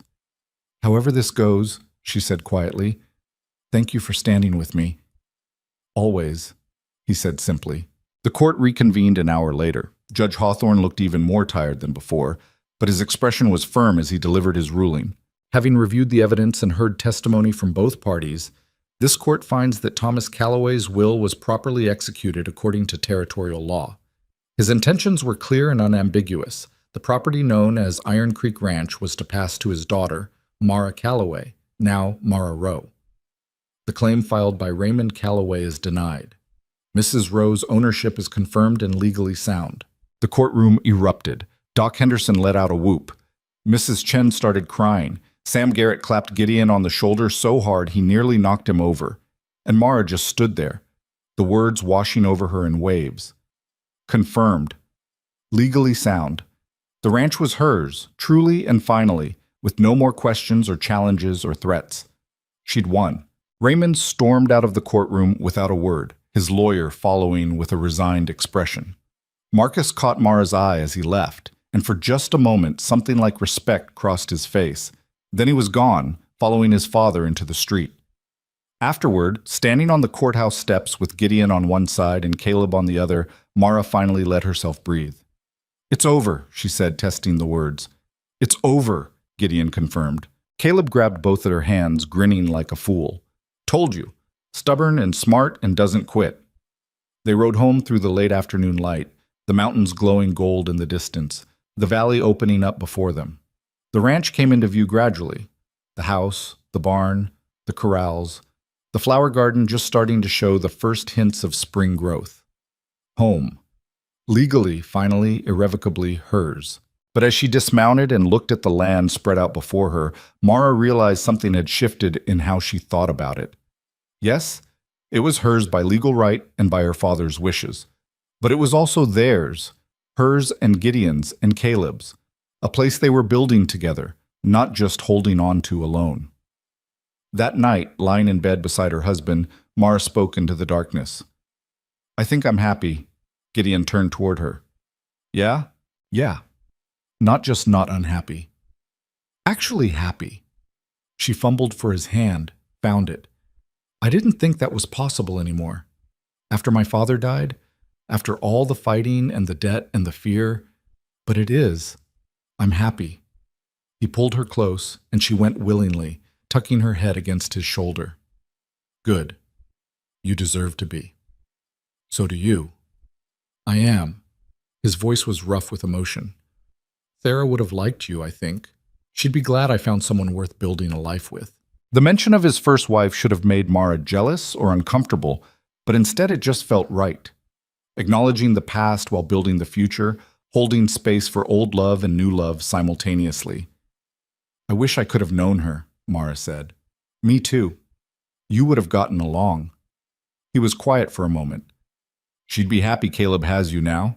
Happy he's not growing up with just a sad old widower for company. You're not that old. Some days I feel ancient. Join the club." They fell asleep like that, wrapped around each other, the weight of the legal battle finally lifted. And for the first time in longer than she could remember, Mara slept without nightmares, without fear, without the crushing responsibility of holding everything together alone. Because she wasn't alone anymore. And somehow, impossibly, that had made all the difference. Spring came slowly that year, grudging and unpredictable. One day the sun would warm the ground enough to hint at thaw. The next a late storm would bury everything in fresh snow. But gradually, stubbornly, the season turned. Ice broke on the creek. The first green shoots pushed through frozen earth. The world that had seemed dead for so long started showing signs of life again. Mara watched it happen with something close to wonder. She'd survived winters before, but this one had been different. Harder in some ways, easier in others. Harder because of the debt and the legal battle and the constant fear of losing everything. Easier because she hadn't faced it alone. The breeding mare's colt was growing strong, already showing the quality bloodline her father had recognized. They'd named him Thomas, after the man who'd gambled on his mother. Every time Mara looked at the young horse, she saw proof that sometimes faith in the future paid off. Sometimes the risks were worth taking. The morning after the first real thaw, Gideon found her in the barn, running her hands over Thomas's growing frame, checking his legs and hooves with the critical eye her father had taught her. "He's going to be something special," Gideon said. "He already is." She stepped back, watching the colt explore his stall with endless curiosity. "I've been thinking about what you said, about expanding the breeding program. And I want to do it. Buy another mare with good bloodlines, maybe trade for a quality stallion. Build something that lasts beyond just surviving season to season." She met his eyes. "But that means investment, real money we don't have yet." "We've got options. My ranch up north is profitable. I could sell some stock, bring the capital down here." "That's your ranch, your money." "Mara, we're married. What's mine is yours, what's yours is mine. That's how this works." "The law says differently. Iron Creek stays in my name, remember? The law can say whatever it wants. I'm talking about what's real." He moved closer. "I didn't marry you for your land. I married you because you're stubborn and fierce and you don't quit even when quitting would be the smart thing.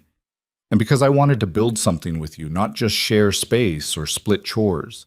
Building means investment from both of us." She wanted to argue, to maintain the careful separation between his resources and hers.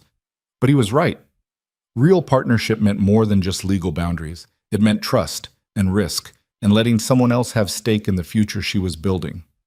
All right, she said, we pool our resources, build the breeding program together, equal partners. Equal partners, he agreed. They shook on it, the same way they had when agreeing to marry. But this time the handshake turned into something else. His fingers threading through hers, pulling her close, his mouth finding hers in a kiss that started gentle and turned into something deeper. When they finally broke apart, both breathing hard, Mara felt heat in her face and something molten in her chest. We're in a barn, she said, slightly dazed. I'm aware. Caleb could walk in. Caleb's smart enough to make noise before entering a barn where his parents might be kissing. Parents. The word settled over them, significant and strange. She'd been thinking of herself as Caleb's stepmother in legal terms, but hearing Gideon say it so casually made it feel more real. They were parents now. A family, strange and unconventional as it might be. I love you, Gideon said suddenly. I know we said this was practical, that we weren't going to pretend it was something it wasn't, but somewhere along the way it became more than practical, at least for me. The words should have terrified her. Love meant vulnerability, meant giving someone the power to destroy you, meant all the things she'd protected herself against for so long. But looking at Gideon's face, at the honesty there, she found she wasn't afraid. I love you too, she said, testing the words. They felt foreign in her mouth, but true. I don't know when it happened. Maybe when you fixed the barn roof. Maybe when you offered me the money with no strings attached. Maybe when you stood beside me in that courtroom. But somewhere in all of it, I stopped seeing this as just survival and started seeing it as life. He kissed her again, longer this time, and she let herself fall into it without fear or reservation. When they finally pulled apart, they were both smiling like fools. You know what this means, Gideon said. What? Caleb's going to be insufferable. He's been predicting this for months. He really has been too perceptive for his own good. Wonder where he gets it from. They found Caleb in the house, working on arithmetic problems from the books Mara had dug out of her father's collection. The boy looked up when they entered, took one look at their faces, and grinned. Finally, he said, I was starting to think you'd never figure it out. Figure what out? Mara asked, playing innocent. That you're crazy about each other. It's been obvious since Christmas. Gideon ruffled his son's hair. When did you become such an expert on romance? When I had to watch you two dance around each other for months. It was painful. He closed his book. So does this mean you're going to stop sleeping in separate rooms and pretending you're just business partners? We haven't been sleeping in separate rooms since January, Mara pointed out. Yeah, but you were still pretending it was just practical. Now you're admitting it's more. He stood, suddenly serious. I'm glad. You both deserve to be happy, and I like having a real family again instead of just me and Pa being sad together. The simple honesty of it hit Mara hard. She pulled Caleb into a hug, something she'd been hesitant to do before, unsure of her place in his life.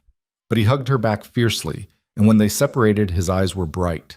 You're a good kid, she said roughly. I know. You're pretty good too.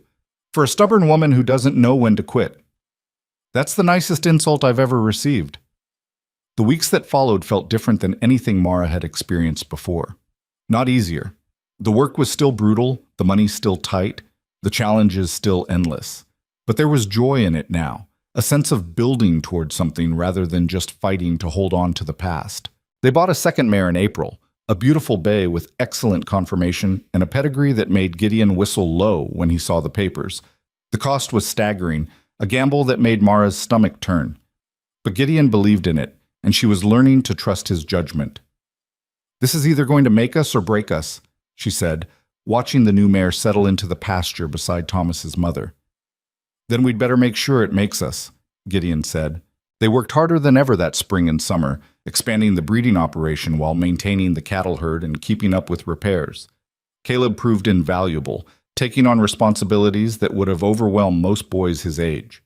He had his father's steady competence and something of Mara's stubborn determination, a combination that served him well. In June, Thomas's mother foaled again, another colt, this one even more promising than the first. Word started spreading through the territory about the quality horses coming out of Iron Creek Ranch. Buyers began showing up, asking questions, making offers Mara wasn't ready to accept yet. Let them build, Gideon advised. Another year or two, and we can command premium prices. Rush it now, and we'll get decent money, but not what they're worth. She trusted him and held firm, turning away offers that would have seemed like fortunes a year ago. It was terrifying and exhilarating in equal measure, betting everything on future value rather than taking guaranteed money now. Sam Garrett stopped by one afternoon in July, ostensibly to look at a horse, but really to check on how they were managing. He'd become a good friend over the past year, someone who'd stood by Mara when most people were betting on her failure. "You've done something remarkable here," he said, leaning on the fence and watching the horses graze. "Your father would be proud." "You think so?" "I know so. Thomas always said this land had potential if someone would just work hard enough to unlock it. You're proving him right." Mara thought about her father, about the promises she'd made standing over his grave. Hold the land. Don't let anyone take it. She'd done that, but she'd done more too. She'd transformed the ranch from something dying into something thriving, from a burden into an asset. "I couldn't have done it alone," she said honestly. "No one does anything truly worthwhile alone. That's not weakness, Mara. That's wisdom." Sam glanced toward the house, where Gideon and Caleb were working on repairing a section of porch railing. "You found good people to build with. That's rarer than you might think." After he left, Mara stood in the yard and looked at everything they'd built. The repaired barn with its solid roof, the expanded corrals, the flower garden, now flourishing with roses and wildflowers. The house that no longer felt empty, but full of life and noise and the messy reality of family. She'd spent so long thinking survival was the goal that simply holding on to what her father built would be enough. But she understood now that survival wasn't living. Real living meant building something new, taking risks, letting people in even when it scared her. The legal battle had been the last gasp of people who wanted to take from her. But there was another battle she'd been fighting, the one against herself, against the fear and isolation and stubborn independence that had kept her locked in place for years. That battle was harder to win because it meant changing who she'd always been. But looking at Gideon and Caleb, at the ranch transformed from dying to thriving, she thought maybe she was finally winning it. August brought a surprise visitor. Mara was working in the garden when she heard a wagon approaching and looked up to see Marcus, Raymond's son, climbing down with his hands raised in a gesture of peace. "I'm not here to cause trouble," he said immediately. "Then why are you here?" "To apologize, and to tell you something you should know." He shifted uncomfortably. "My father's planning to leave the territory. The court ruling broke something in him. He's selling his property and heading east, back to family in Pennsylvania." Mara waited, unsure how to feel about this news. Raymond had been a constant threat for so long that his absence seemed almost unreal. "Before he goes, though, he wanted me to tell you something, privately, because he's too proud to say it himself." Marcus met her eyes. "He's sorry. For all of it. The pressure, the legal claim, the years of trying to undermine what you were building. He was wrong, and somewhere deep down he knows it." "He sent you to tell me this?" "Not exactly. He mentioned it while drunk, and I decided you deserve to hear it, even if he's too stubborn to say it directly." Marcus shoved his hands in his pockets. "For what it's worth, I thought you couldn't do it. Run this ranch alone, hold it together. I was wrong too. What you've built here is impressive." "I didn't do it alone." "No, but you started alone, and that took guts I didn't think women had." He winced at his own words. "That sounds terrible. I'm not good at apologies." Despite everything, Mara almost smiled. "No, you're really not." "Yeah, well, I'm trying. And I wanted you to know that not everyone in the family is like my father. Some of us can recognize when we've been wrong." He climbed back into his wagon. "Good luck, Mara. I mean that." She watched him leave, feeling something complicated twist in her chest. Raymond was leaving. The threat that had loomed over her for months, the family pressure that had poisoned so much, was finally ending. Not with a dramatic confrontation or satisfying revenge, but with a quiet retreat and a second-hand apology. It felt anticlimactic, but also right somehow. Not every story ended with clear villains defeated and heroes triumphant. Sometimes people just left, moved on, found other battles to fight. That evening she told Gideon about Marcus's visit. "How do you feel about it?" he asked. "I don't know. Relieved, maybe? Disappointed that I don't get a more satisfying ending to that particular conflict? Life rarely gives us satisfying endings, just endings. He pulled her close on the porch where they sat watching the sunset. But maybe that's okay. Maybe the point isn't defeating Raymond or proving everyone wrong. Maybe it's just building something worth keeping, regardless of who's watching or what they think. She leaned into him, comfortable in a way that still surprised her sometimes. A year ago, she'd been alone, fighting every battle single-handedly, convinced that needing anyone was weakness. Now she couldn't imagine facing the world without this man beside her. "When did you get so philosophical?" she asked. "I've always been philosophical. You were just too stubborn to notice." "Fair enough." They sat in comfortable silence until Caleb appeared, demanding dinner and complaining about being starved half to death. The moment of reflection passed, replaced by the ordinary chaos of daily life. But Mara held on to it anyway, stored it away as proof that sometimes the quiet moments mattered more than the dramatic ones. Fall arrived with the kind of beauty that made the brutal winter seem almost worth it. The mountains turned gold and red, the air crisp but not yet cruel. They sold their first horses that September, 3 yearlings that brought in more money than Mara had seen in years. The buyers were impressed, promising to return, spreading word about the quality stock coming out of Iron Creek Ranch. The breeding program was working. The gamble was paying off. "We should celebrate," Gideon said when the buyers had left, and they were counting the money, still hardly believing it was real. "Celebrate how?" "Don't know. Normal people probably go to a restaurant or buy something fancy, but we're not normal people." "No," Mara agreed. "We're really not." They celebrated by fixing the last broken section of fence, by starting plans for an expanded barn, by lying in bed that night and talking about the future like it was something solid instead of theoretical. They celebrated by being themselves, by doing the work they loved, by building the life they'd chosen. It wasn't romantic in any traditional sense, but it was real and honest, and somehow more satisfying than any grand gesture could have been. Winter came again, but this time Mara faced it without fear. They had money in the bank, food stored, fuel stockpiled. More importantly, they had each other, a family built from practical decisions and stubborn persistence, and, eventually, love. The storms were still brutal, the work was still hard, but everything felt manageable now because the weight was shared. One night in January, exactly a year after their quiet wedding, Mara found Gideon in the barn, checking on a mare that was close to foaling. The lamplight cast shadows across his weathered face, highlighting the gray in his hair and the lines around his eyes. "You getting sentimental?" he asked, catching her watching him. "Maybe. Is that allowed?" "For you? I'll allow it." He straightened, brushing hay from his pants. "What are you thinking about? How different everything is from a year ago. How much has changed?" "Good different or bad different?" "Good. Definitely good." She moved closer, taking his hand. "I was so determined to do everything alone, so convinced that needing anyone was weakness. I almost lost everything because I couldn't accept help. But you didn't lose it. You learned." "I did, though it took me longer than it should have." She paused, gathering courage for what she wanted to say. "You saved me, you know.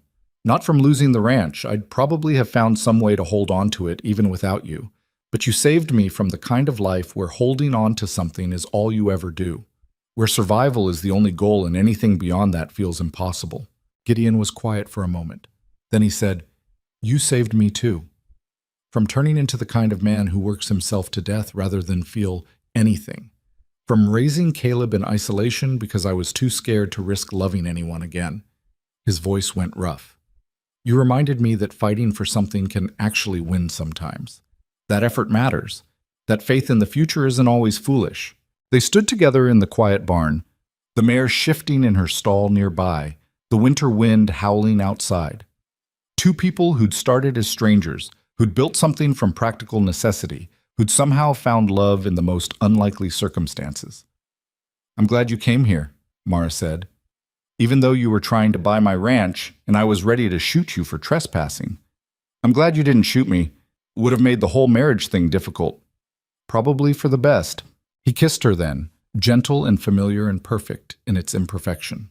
When they pulled apart, the mare was watching them with large, placid eyes, as if blessing their union in her own quiet way. Spring came again, bringing with it new foals and new possibilities. They expanded the breeding program further, bought a third mare, started building a reputation that extended beyond the territory. Buyers came from as far as California and Texas, paying premium prices for horses with the Iron Creek brand. The ranch that everyone had said would fail was thriving. The woman everyone had pitied was happy. The practical marriage everyone had predicted would collapse had become something real and lasting.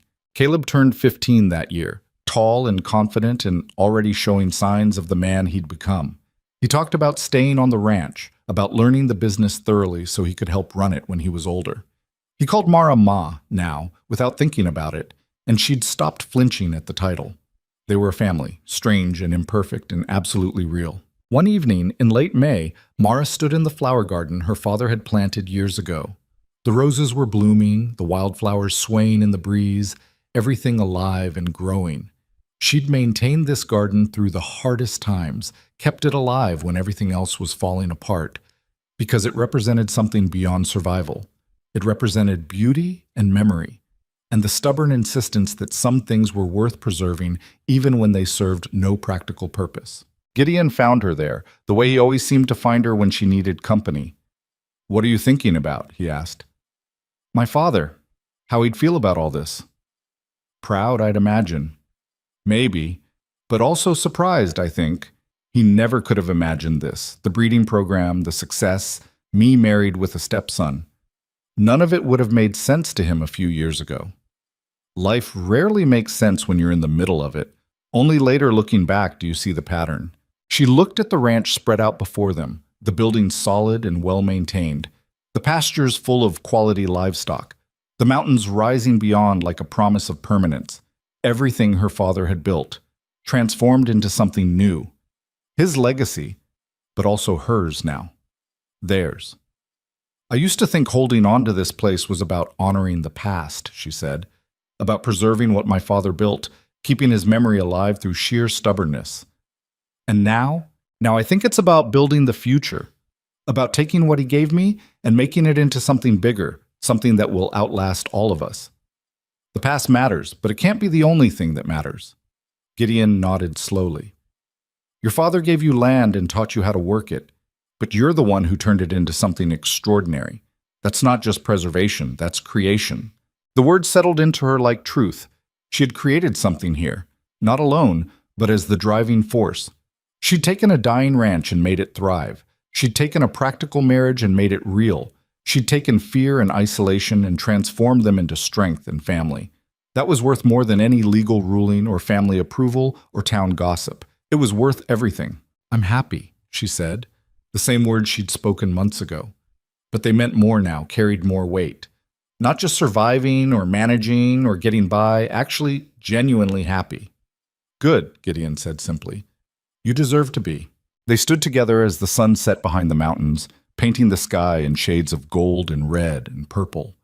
Behind them was the house full of life and noise and the comfortable chaos of family. Before them was the land they'd fought for, the future they were building, the possibilities that seemed endless in the fading light. Mara thought about the woman she'd been a year ago, alone, desperate, fighting to hold on to something everyone said was already lost. That woman had been strong, yes, but strength built only from fear and stubbornness had limits. It could hold a position, but never advance. It could survive, but never thrive. She understood now that real strength wasn't about doing everything alone. It was about knowing when to accept help, when to trust others, when to let people in despite the risk. It was about building something with other people rather than protecting what you had from them. Her father had taught her to hold the land, but Gideon and Caleb had taught her to do more than hold, to build, to grow, to create something worth holding on to. That was the real lesson, the one she'd carry forward. Not that you had to be strong enough to carry every burden alone, but that sharing the weight made you stronger. Not that depending on someone was weakness, but that choosing the right people to depend on was wisdom. The ranch would outlast her, she hoped. Would pass to Caleb or his children or whoever came after, carrying forward the legacy of stubborn determination and hard work and faith in the future. But it wouldn't be the same ranch her father had built. It would be something new, something she and Gideon had created together from the foundation Thomas Calloway had laid. That felt right. That felt like honoring the past while building the future, like holding on to what mattered while letting go of what didn't. As darkness settled over the valley and stars began to appear in the vast Montana sky, Mara turned toward the house, toward warmth and light and family, toward the life she'd built from desperation and determination and eventually love. "Come on," she said to Gideon, "let's go home." And they did, walking together through the flower garden her father had planted, past the barn they'd repaired, toward the house that had once felt empty but now overflowed with life. Behind them, the ranch settled into night, horses shifting in their stalls, cattle bedding down in the pastures, the land resting after another day of work. Tomorrow would bring new challenges, new tasks, new possibilities.